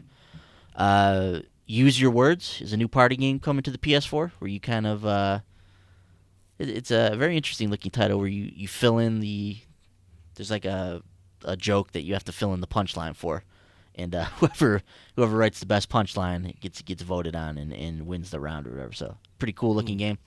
One I'm really looking forward to is Forma 8 or Forma.8. Not sure exactly how to say this, but it's got a release date now, February 23rd on the PS4 and the PS Vita. Very, very striking looking Metroidvania title that looks really, really good. Looking forward to playing that at the end of the month. The Last Guardian has a permanent price cut. It's now $39.99 all day, every day. So if you've been on the fence about that, go out there and check it out. And then Death Stranding. How about this? Is not a horror game, according to Kojima. He speaking to Glixel, he had this to say. This is Kojima. I don't have a dark mindset in particular. Death Stranding is not a horror game. I just wanted to make something that looks very unique, something you haven't seen before, something with a more artistic slant to it. I'm not pursuing a dark aspect to the game. Could have fooled me. Yeah. He also went on to say that humor will be an important part of the game. According to Kojima, quote, humor is a very important aspect for games. You play a game for a very long time. Death Stranding is a big game, too. So note that they're a big game. If I'm not mistaken, when he was originally talking about this project, he was talking about his first PS4 game was going to be a smaller title. Mhm. No way. Kojima doesn't do small titles. So, he said it right here, Death Stranding is a big game too. And you put stress on the player and you lead them through peaks and valleys. Humor is an important aspect to make sure the player can enjoy playing across these peaks and valleys. So we'll have humor in this game too, but to a degree that it doesn't ruin the world setting. It will be at an appropriate level. Yeah, so some interesting stuff from Death Stranding. I just thought it was really curious that it came out and said it wasn't a horror game. Sci-fi, at least, I guess. Yeah, I can't imagine anything about that game being funny. Like Mads Mikkelsen with the ink, the black ink bleeding from his eyes. So like, can't imagine him busting out a joke or something. Yeah. What if it has an Iron Man 3 twist to it? No, let's Trevor please. Slattery. Yeah, please don't let Trevor Slattery be in this game. Don't get me started on Trevor Slattery. All right, let's get off Trevor Slattery. That's gonna do it for the PlayStation news for this week. Another big story though, Deus Ex might be in trouble. This is a report from Eurogamer this week, from Tom Phillips over there. It reads as follows: there won't be another big Deus Ex game in the foreseeable future. Square Enix's shift in focus to its recently announced multi-game Marvel project, combined with underwhelming sales of last year's Mankind Divided, mean the Deus Ex franchise has been placed on hiatus. Eurogamer understands. This, despite Mankind Divided leaving the series with a number of hanging story threads, these plot points were intended to be resolved in a third game, which would also complete the trilogy of Deus Ex titles begun by predecessor Human Revolution. Much of the remaining story was once intended for Mankind Divided, Eurogamer has heard, until the game grew too large in scope and had to be curtailed. Even with this, Mankind Divided's development took 5 years. It's unclear if this untold story will now be left unresolved or tied up in another medium, such as a graphic novel. Mankind Divided's DLC, meanwhile, focuses on standalone stories. The final pack for the game's Season Pass, A Criminal Past, is set for launch on February 23rd and acts as a prequel to the main game. All of this marks a dramatic climb down from the much-trumpeted Deus Ex Universe project announced prior to Mankind Divided back in late 2013. It was described as an ongoing, expanding, and connected game world built across a generation of core gamers. So 3 years later, Mankind Divided arrived. It failed to spark the sales needed to grow into a mainstream franchise, as Square Enix had previously hoped. So when could we see another Deus Ex? All signs point to it being a long wait. Frankie, what do you think about that, man? I didn't get to play Mankind Divided or Human Revolution, so don't have too much knowledge of the series or investment in the series. But have you played much Deus Ex? What do you think about this idea that you might not see another one of these for a while? So I started Mankind Divided and maybe, I don't know, probably about 2-3 hours into it. Okay. I really like what I played. It's a solid game, a lot of fun. Of course, Brent reviewed it for the site. Yep. Spoke very highly of his time with Mankind Divided. Brent really enjoyed it. He loves Human Revolution too, so he loves both of those games. Yeah, both of those they're both quality games as far as I'm concerned. So it sucks. I the whole concept of those games has always intrigued me. I understand that it's a franchise that kind of got away from Warren Spector's initial kind of vision for what Deus Ex is. Mm-hmm. And I know like the pre-order stuff when that initially came out was pretty egregious and turned a lot of people off. But mm-hmm. I still think on the whole, like Deus Ex Mankind Divided was a fantastic, what it offered was a fantastic experience. So it sucks. That's a franchise I personally enjoy. Yes, of course I didn't finish any of them, but when I do play them, they are a lot of fun. Just a kind of different change of pace, because those games are supposed to be more stealth focused, and they kind of reward you for, kind of being stealthy. And I do know that the last game, you could of course go in and going guns blazing, and it would feel a little more natural, if you were into those types of games, if you're more the running gunner type of person. But I hope at some point they do get to finish the trilogy. I know Adam Jensen is not exactly the most exciting character. But the stories in these games typically are really cool, especially watching them unfold. So hopefully someday we'll get to see another Deus Ex game. Yeah. So sad that that Deus Ex fans may not see another game for a while, but there's another side of this coin, and that's if Deus Ex is not in the picture, what's Eidos Montreal going to be doing? I know that's a question you all ask, so let's answer that. Continuing on with Eurogamer here. Quote, the bulk of Deus Ex studio Eidos Montreal is currently at work on the next Tomb Raider, the existence of which leaked online last November when someone left a Shadow of the Tomb Raider PowerPoint presentation open on the Montreal subway, which is awesome. There's no word yet on when this might launch. This is while the Tomb Raider team over at Crystal Dynamics works on the first game in Square Enix's Marvel deal, which is based around the Avengers. Can we get another hell yes for this? Yeah. Square Enix has already said it will not reveal anything more of the project until 2018. Could it also release in 2018? It seems unlikely considering how fresh the ink on the Marvel deal is. Back at Eidos Montreal, a small team is currently aiding Crystal Dynamics' Avengers project, and Eurogamer has heard, in the early stages of production on the second Marvel game based around Guardians of the Galaxy. This project will be led by Eidos Montreal. With its collaboration on Avengers, the full production of Guardians of the Galaxy, and a big new Tomb Raider game to finish first, it sounds like the studio will be kept busy and away from Deus Ex for quite a while now. So Bender, Deus Ex won't be a thing, but they're going to have a group of people helping Crystal Dynamics on Avengers.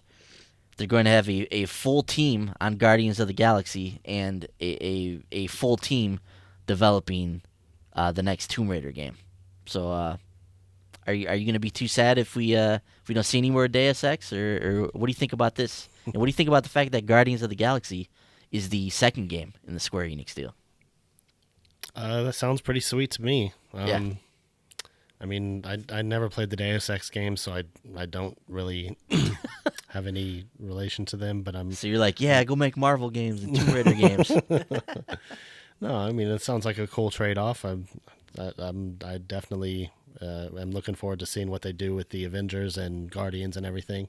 Mm-hmm. So yeah, hopefully those will be good. But yeah, it sounds like it's going to be a good time. Franklin, what do you think about all this, man? So it's sad for Deus Ex fans that they're not going to get a sequel to Mankind Divided anytime soon. But how about the trade-off that we're going to see an Avengers project, Shadow of the Tomb Raider, and a Guardians of the Galaxy game from Montreal now? Is that a decent enough trade for you? I could live with that. The nice thing, obviously, of course, is, because Deus Ex flopped, we're not seeing Square trying to shutter the studio. So it's good that they're, they have stuff to keep them busy, stuff that's probably going to hopefully kind of recoup what Deus Ex lost. And at some point, kind of give them the opportunity to, have another go with another Deus Ex game. But stuff in the meantime, dude, I love Tomb Raider. I love the Avengers. I love Guardians of the Galaxy. Yeah, so that's 3 potentially awesome games that Eidos Montreal could have their hands in. That's cool too. That Guardians of the Galaxy getting a lot of love all over the place. They've obviously they got a new movie coming out. They're the subject of a Telltale series. They're going to be one of the big time games in this Square Enix Marvel deal. They're probably going to be in the Avengers Infinity War as well. So lots and lots of Guardians of the Galaxy in the near future for comic book fans and for Guardians fans, of which I'm one. So that's pretty exciting.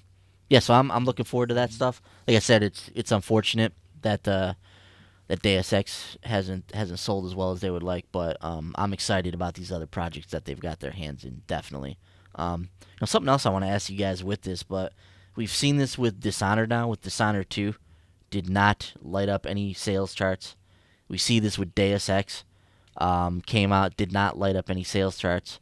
I want to ask you, I'm going to go to you on this, Frankie, but what do you think about these first-person games that aren't necessarily like first-person military shooters or sci-fi shooters or anything like that? They're just kind of off the beaten path first-person experiences that are really narrative-focused or focus a lot on the single-player aspect, and they just don't seem to be catching on with gamers.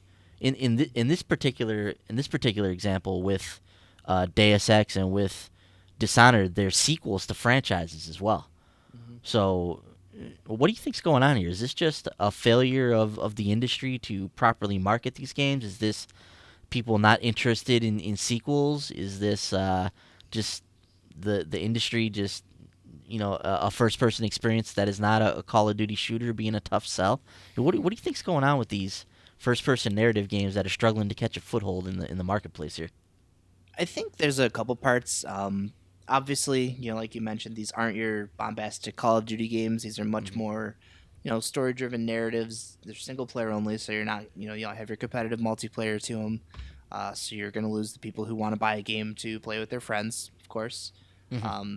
And the other problem too is like I mentioned before with Deus Ex. Initially, when that game was supposed to be out, it was like February 23rd of last year. There were some stupid pre-order promotion where it was different tiers based on how many people pre-ordered it. Like stuff like that turned people away from that. Yeah, game. that was so weird. It was stupid, and I maintain that kind of hurt it. But also, you look at the stuff that comes out around them. Deus Ex came out the same day as Madden. Also, that was kind of the beginning of the big fall rush. Dishonored 2, I mean, this is a game that kind of came out towards the tail end of the rush, so you got your Battlefields, your Titanfalls, you have everything out there, and then Dishonored just kind of sneaking out there. The other thing, too, that I think probably is kind of hurting them is, like you mentioned, they're not first-person games based on action. They're stealth games, and I think maybe the market for those games isn't what it once was. And I know I personally, when I finished the first Dishonored game, it's one of those games I didn't really want a sequel to. Deus Ex, obviously, I felt deserved a sequel. They have a story they want to tell. So, Mm-hmm. but I know, Dishonored 2 did not need to exist. It's great that it does. I think the approach that they decided to go with for the story is cool. But Mm-hmm. I think that's a lot of the first game people probably played, figured, oh, this is really cool. It does some cool stuff, but you see that stuff again, it doesn't have the same impact on you. So Yeah, it's in both of those games, reviewed very, very well. mm-hmm. Mankind Divided, and especially Dishonored 2. That game reviewed extremely well. Dishonored 2 is on a couple Game of the Year lists. Too. Oh yeah, yeah, it was on like quite a few of IGN them. actually gave it the PS4 Game of the Year nod too. Yeah, it was on quite a few lists.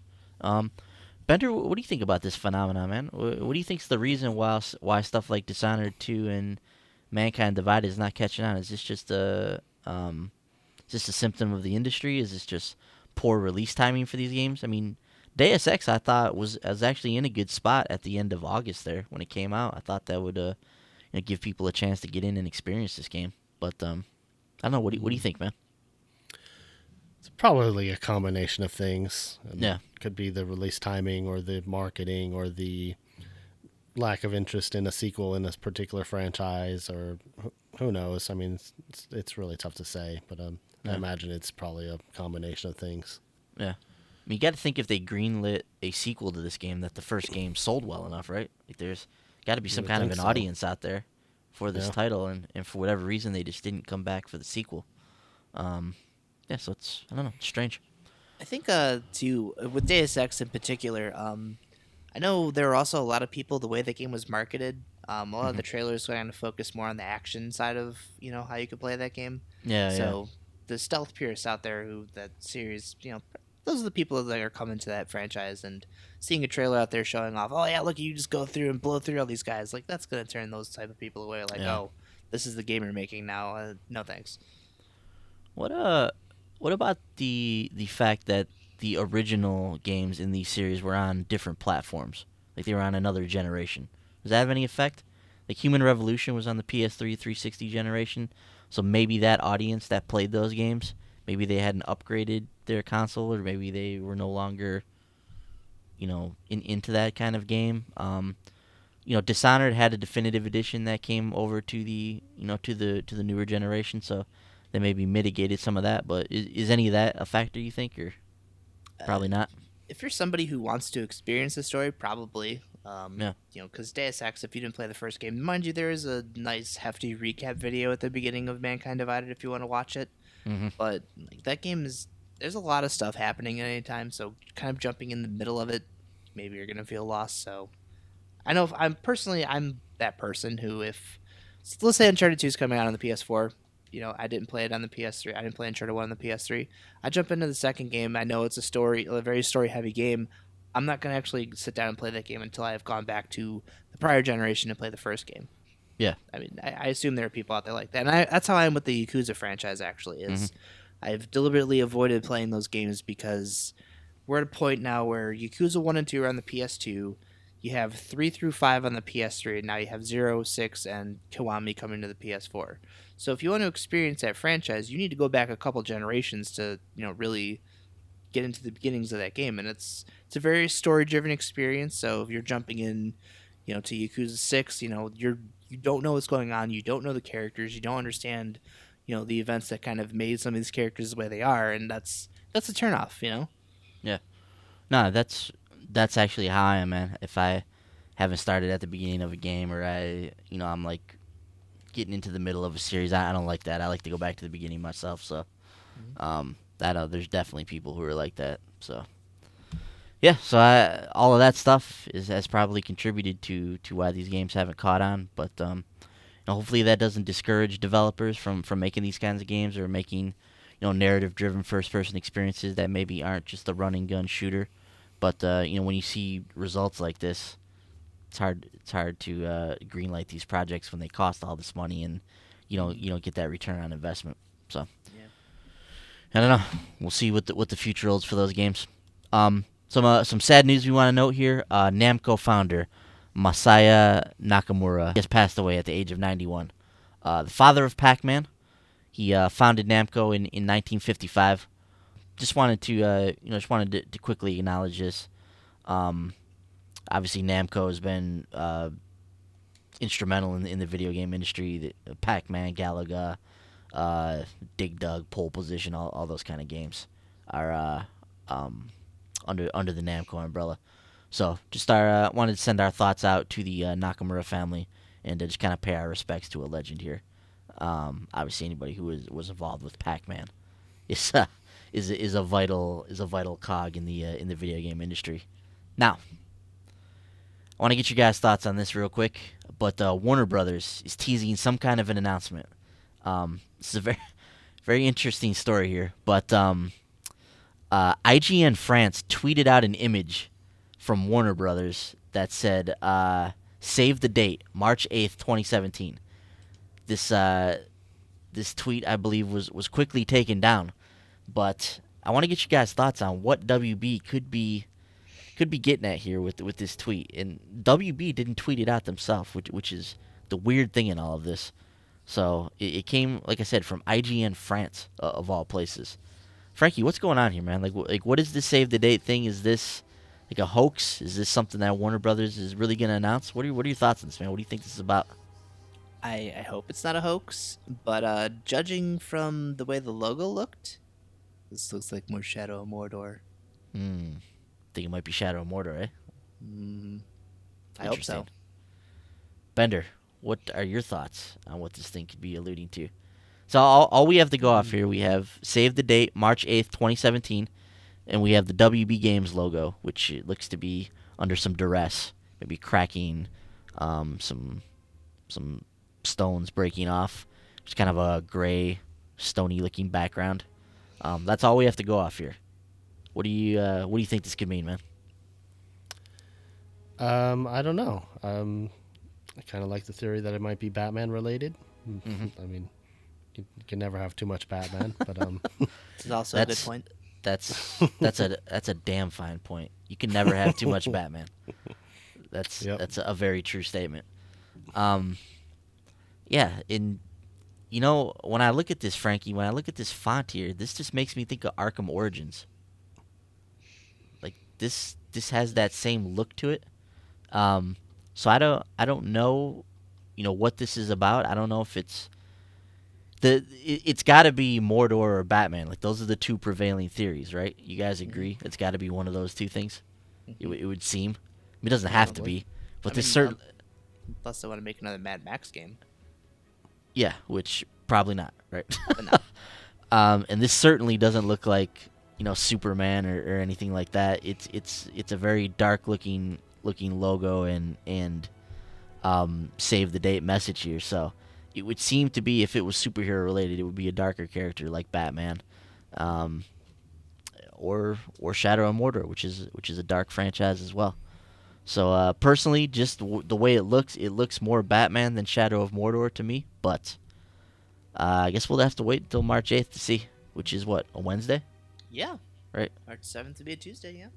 So, I don't know. Really, really curious because I love both of these franchises, but Batman and Shadow of Mordor, I seriously can't wait for the Shadow of Mordor sequel. I feel like this is the year we're finally going to get to see it. WB is going to have an E3 press conference this year as well, so that leads even more credence, I think, to Shadow of Mordor getting a sequel this year. So, I don't know. We'll have to wait and see what they're teasing there, but I'm very, very curious. All right, let's get into this Nintendo news now, fellas. Bender, Wii U production has officially ended globally. Wow. Surprising no one. Obviously, Breath of the Wild is the last game that's going to be available for the system. In fact, Project Giant Robot was canceled this past week as well. So there was Miyamoto's weird thing. And what did you do in this, Bender? You moved your body with the Wii U gamepad, and then you controlled your arms with the sticks. I think so. I think that's what it was. Yeah. It was some weird kind of brawling robot thing where you controlled different parts of the body. It always seemed weird. It was always going to be a tough sell, so probably better if they just cut the cord on that one and moved on. But I don't know. What do you think, man? Wii U production officially gone. You shedding a tear for that one? No, we might pour some out on the curb for our fallen homie. Yeah. I mean, it's sad. The Wii U, it had its time. I thought it was a good console. I think it has some great games. I think it's still, has value, but it's time to move on. The Switch is coming out, and Nintendo needs to keep going, and hopefully they'll do better with this one. Yeah. Do you think that they're just going to keep bringing over some of the Wii U's like good titles, and then that system will just become completely irrelevant in the near future? That's a possibility. I think some of the better titles could definitely potentially come to the Switch, and I think Smash Brothers for sure. Yeah, for sure. And then hopefully they'll port like Xenoblade and some of the other ones like Wonderful 101 or some of the other better games. Because a lot of people who are gonna buy the Switch probably never bought the Wii U and are never had a chance to play those, so it'll be a good way to get those games out there, and so they're not completely lost. Yeah, it would seem to me that if they just focus on a few like core games, like the ones you mentioned, like Bayonetta 2, like Super Mario 3D World, I feel like for sure they're gonna bring over like the service-based games or the games that have an online community, like Mario Maker, like Smash Brothers, like we're seeing with Splatoon. Like I feel like those games are for sure going to come over. Mario Kart is already coming over. So it's just a few of those outliers, like you mentioned, like the Wonderful 101, like Xenoblade, like 3D World, those kind of games. They just got to bring those ones over, and then you can just completely forget about your Wii U, right? Just never forget. It'd be like it never happened. Bender, there's a very interesting article on Eurogamer this week. It's a Zelda fan theory. I want to get your thoughts on this, 'cause I thought it was cool. So there's a bird race that appears to have confirmed what some people have thought about the timeline in which Breath of the Wild takes place. So let's read this. This is from Eurogamer once again. So, quote, Zelda fans believe they are closer than ever to pinning down Breath of the Wild's place in the series timeline, thanks to the recent confirmation of the game's bird race. Famitsu, the Japanese magazine, has this week revealed that the feathered species, briefly seen in the game's latest trailer as the Rito. There had been confusion whether this was the case, since their appearance differs somewhat from their previous look. The Rito previously appeared in Wind Waker. They lived on Dragon Roost Island, acted as messengers across the game's submerged world, and were evolved from the series' regular Zora race of aquatic allies. Rito have not appeared in any other Zelda games to date, and fans have considered them unique to the series' timeline branch in which Wind Waker sits. Is that how you say their name, Rito? I think so, yeah. Okay. The same can be said of the Koroks, an evolved form of the Kokiri tribe, which were also previously shown in Breath of the Wild.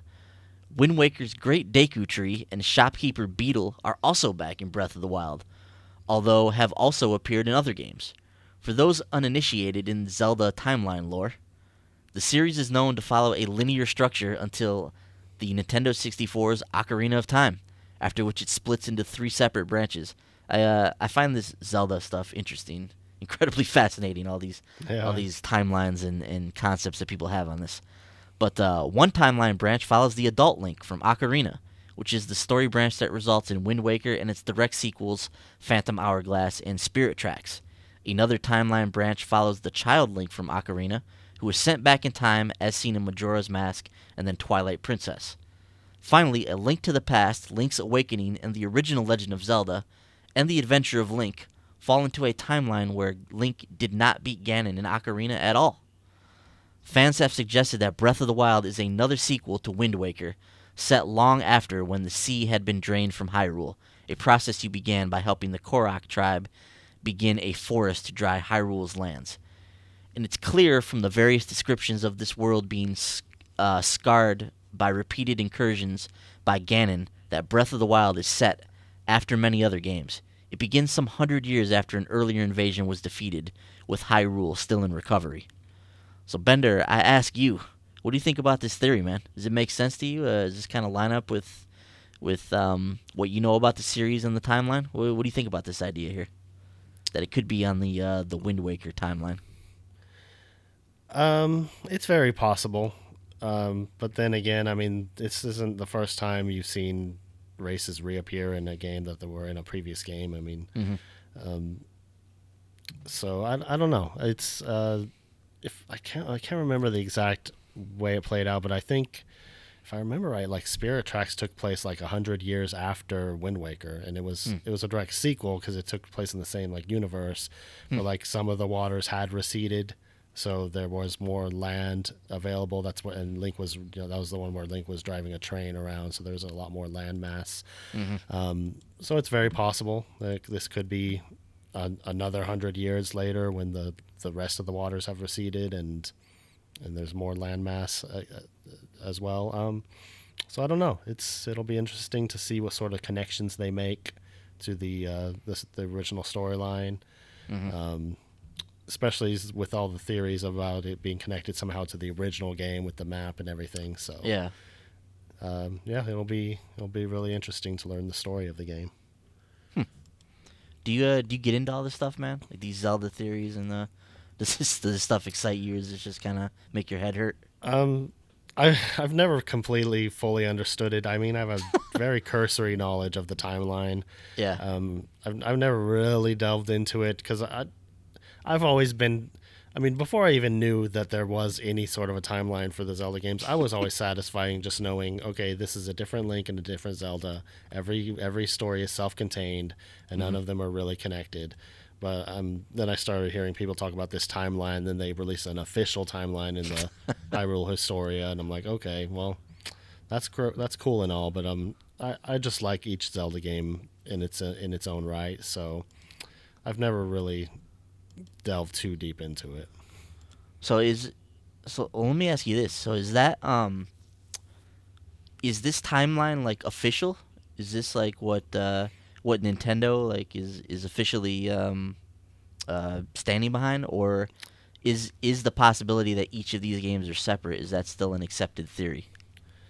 It's pretty much confirmed that they do have Nintendo do have a specific timeline in mind when it comes to these games, and I like I said, I think they actually released it in the book. It's called Hyrule Historia. Then it talks about a lot of Zelda stuff. I don't have the book. I've thought about buying it, but it's a pretty big book from what I understand. Gotcha.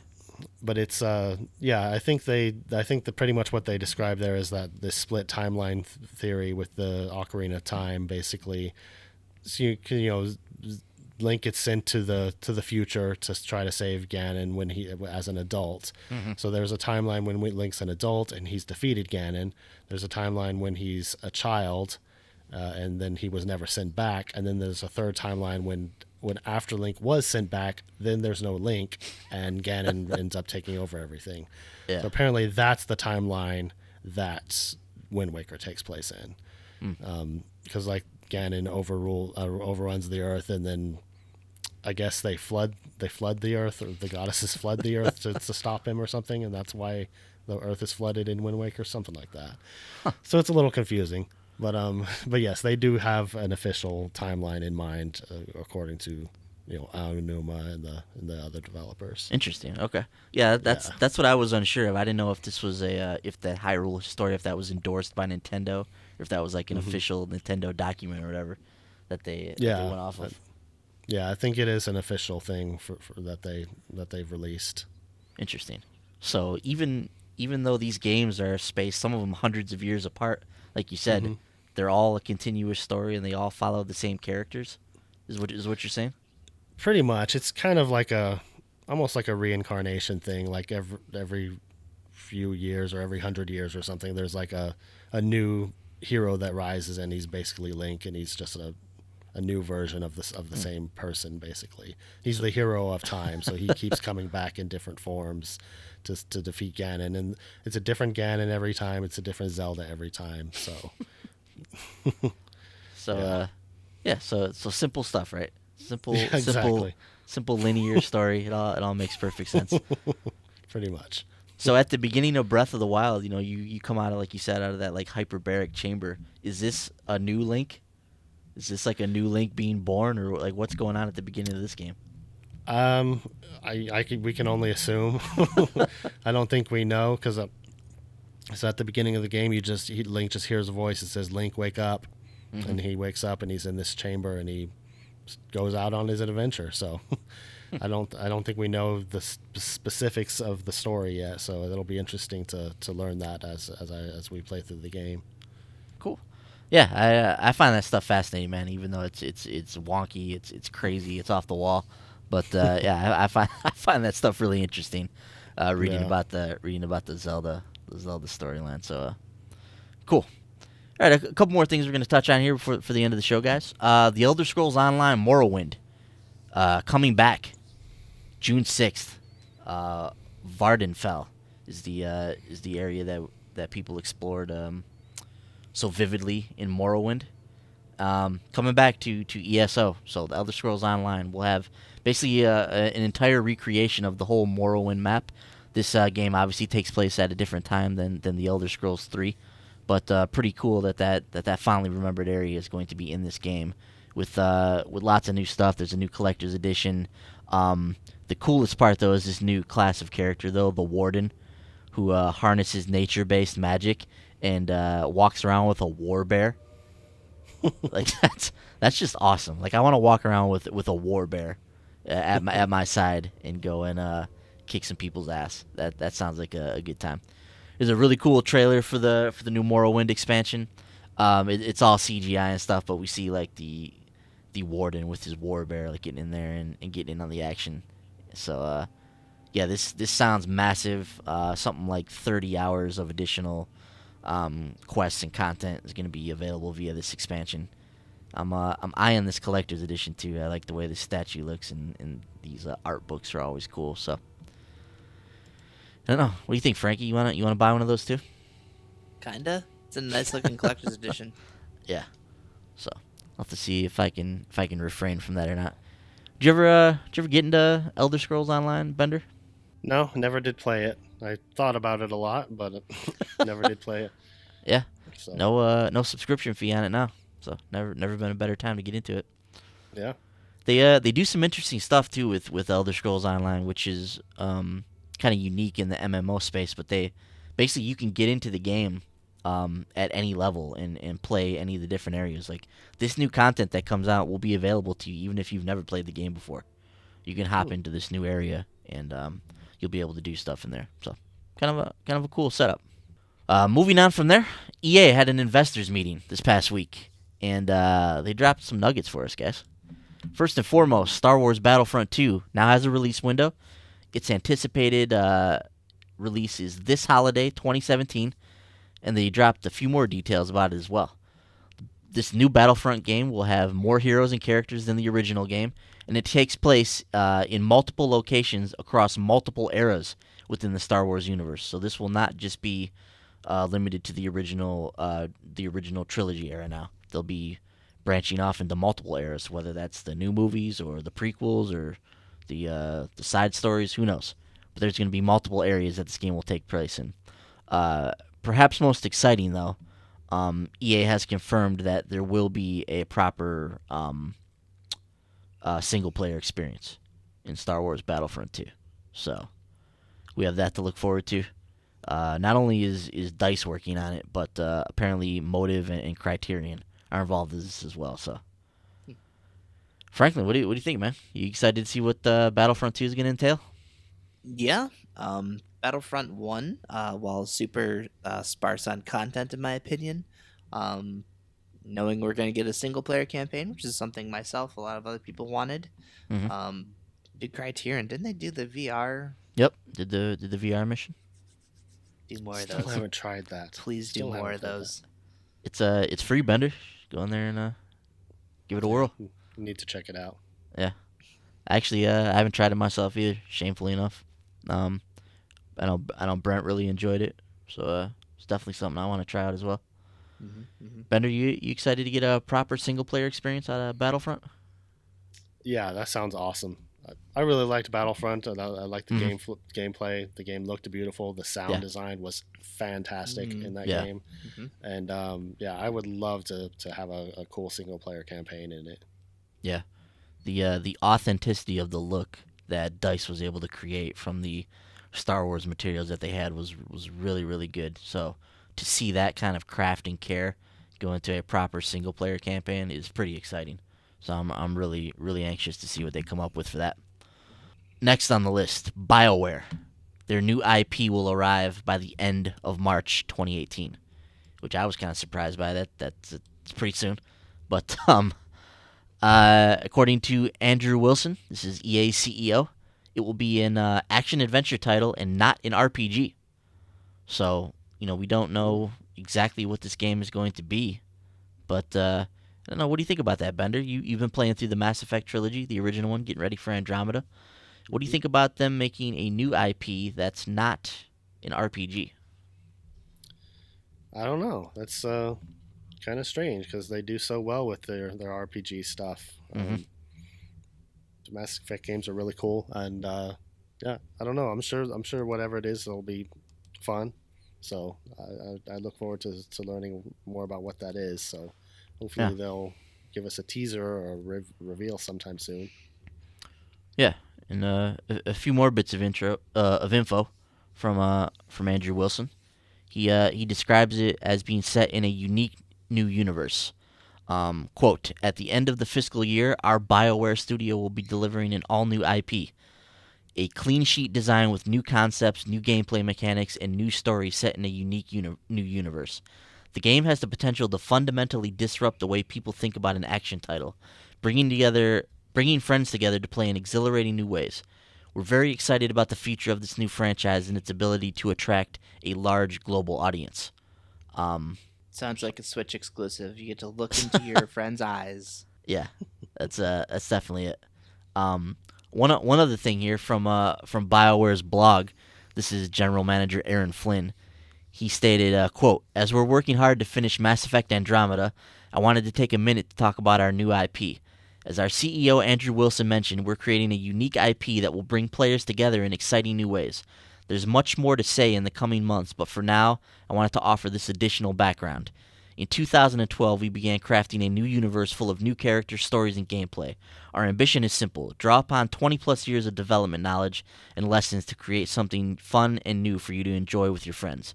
There's nothing quite as exciting as building a new IP from scratch, and it will be even more thrilling for us to share more for you in the future. So, Franklin, what do you take from that there? It sounds to me like this is some type of a cooperative experience. Might this be like an MMO type of experience? I know they said it's not an RPG, but maybe some type of like action-focused, massively multiplayer game, or maybe even just like a cooperative like action 4-player type of a game. What do you think about what they're saying here, man? Can you take anything from it? I mean, I would kind of rule out MMO just because, you have a large universe. Well, then again, I don't know, because if you have a bunch of different characters, but he didn't mention anything about, like, new stories or anything, like... He said, I can't imagine it's new concepts, new gameplay mechanics, and new stories set in a unique new universe. It Maybe it sounds would be pretty expansive. yeah, an MMO would actually kind of fit that, which I'm pretty sure they do, or one of the Bioware. How many Bioware studios are there? I'm not sure anymore. Is this like Bioware Actual, or is this This Bioware Redwood, or? I think this is BioWare proper. All right. So, are they the ones? They're not doing Andromeda, are they? This is a different Bioware doing. I don't know. I don't know how their studios are kind of broken apart. I feel like BioWare, Austin, maybe you're one of them, is doing Andromeda. Not 100% sure though. Because I know one of the Biowares did the Star Wars MMO that they do. Mm-hmm. Yep, the Old Republic. Yeah, an MMO would not be out of their own possibility. Yeah, I know they said it wouldn't be an RPG, so maybe that would rule that out. But maybe they could do something like Destiny, some massively multiplayer like action game, maybe something like that. Yeah, I was kind of thinking like, I can't imagine an MMO with no RPG elements. Yeah. Not very many of those. Yeah, not very many of those at all floating around out there. So, what do you guys think about the fact that it's going to be out by March of next year? Seems pretty soon, but no telling how long they've been working on it. You mentioned we don't know how many BioWares there are, or how many teams, or who's working on what. So, I guess they could have been working on this for a very long time. Just it seems surprising to me that not really. I don't know if surprising is the right word, but maybe this like idea of like a Bethesda type reveal where, hey, this is our new game. It'll be out in 6 months. You're not getting a reveal of a new BioWare game and waiting 5 years to make it. Yeah, we'll have to see what becomes of that, but very interesting. And it sounds like we'll be hearing some more of that in the coming months here. So probably not too much longer. We'll have to wait to find out exactly what they're working on. Just a couple more things we want to mention here. No Skate 4 on the horizon, according to EA. So don't look out for that. A new Need for Speed will be coming the next fiscal year, which begins in April and runs until March of 2018. I don't know. I feel like I'd anticipate that this holiday season. FIFA 18 will feature the Journey Season 2. And a couple Titanfall nuggets here. EA doesn't see Titanfall 2 sales as an underperformance, which is good. And Titanfall 2 getting a new Pilots Only mode alongside some other additional free content. And new map, I think. Yeah, new map. One. Yeah. So a couple other things in there included with that. So check that out if you're a Titanfall 2 fan. And last thing we want to mention here, we'll wrap this up. Final Fantasy XII: The Zodiac Age has a July release date. So July 11th, I believe, is the release for it. So I'll be looking out for that. Final Fantasy fans, take note. Bender, this is something you may want to look out for as a newly christened Final Fantasy fan. But indeed. Final Fantasy XII was a divisive game in the series. It did a lot of stuff different from some of the other Final Fantasies, but many people swear by this one. I've never actually played it, so looking forward to actually having a chance to test it out. Mm-hmm. All right, fellas, that's gonna do it for this show. We've come to the end of our journey. So let's wrap this up. Franklin, where can we find you gaming, tweeting, all that fun stuff? As always, you can find me on Twitter, Xbox Live, PlayStation Network, YouTube, pretty much anywhere at Viper Strike. That's VYPRSTRYKE. I'll be streaming something this week. I just don't remember what I said I was doing. So. All right. Well, you made it easy for us. So Viper Strike everywhere. Yeah. Let's making sure I have all the dates right. So, of course, Tuesday night, I'll be doing another joint co-op night with Madzu and JD. We'll be playing more Warhammer Vermintide, which Brent actually hopped in there with us this past week. Mm-hmm. So he had a good time with it. So that was a lot of fun. And then, Monday night, if anyone's around 11:30, Bender, Ben, you guys in particular, you want to check out the Toby's. Well, we already did Toby. The Oscar Mike story app for Battleborn, maybe the Montana one too. Do some Solus Chronicles Monday night. If you have time. Okay. Right Sounds good.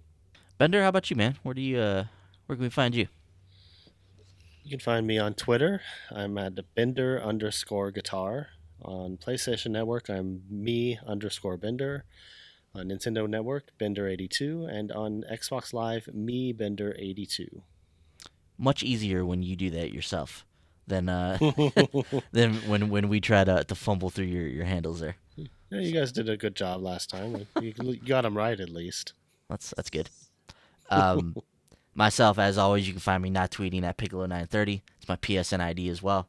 The Thursday night Indie Spotlight is every Thursday, 10 p.m. Eastern, on our Twitch channel, which is Short Pause Live. So check that out on there. And not only the Indie Spotlight, but all of our major streams go through our Twitch channel. So you'll be able to catch Frankie's joint stream, all the stuff we do for like Ghost Recon and whatever else we're going to stream. You can find it on our Twitch channel. So be on the lookout for that. Make sure you're following us on the websites at the Short Pause. www.shortpause.com is the web address, of course. Send us an email, podcast@shortpause.com. Let us know your thoughts, feedback, questions, any of that kind of stuff. We'll read your questions on the air. We'll talk about it. Anything at all. Just let us know. Podcast@shortpause.com. Make sure you're following our YouTube page as well. It's just Short Pause Gaming on YouTube. Once again, our Twitch channel, Short Pause Live on Twitch. You can find this podcast on iTunes, SoundCloud, TuneIn Radio, and Google Play. Newly over there on Google Play, so check us out there. We also have a video version of the podcast that goes up every week along with that audio. That's on our YouTube page. Once again, Short Pause Gaming. If you like this podcast, really like this podcast, go over to our iTunes page, give us a 5-star. Write us a nice review, let us know why you like the show. If you're not quite ready to give us 5 stars yet, hop on into the comments post at the bottom of this blog post. Let us know your feedback on the show, what we can do to get to be a 5-star rating for you.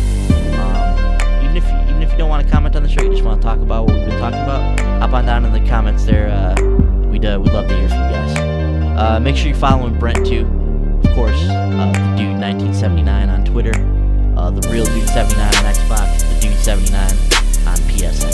So follow him at any of those fine locations. Other than that is going to do it for this week. Next week, Brent will be back full time, so he'll be back on the show, back in his hosting chair. Looking forward to having him back. For Bender, Frank, I'm Ben. See you guys next time. Thanks for listening.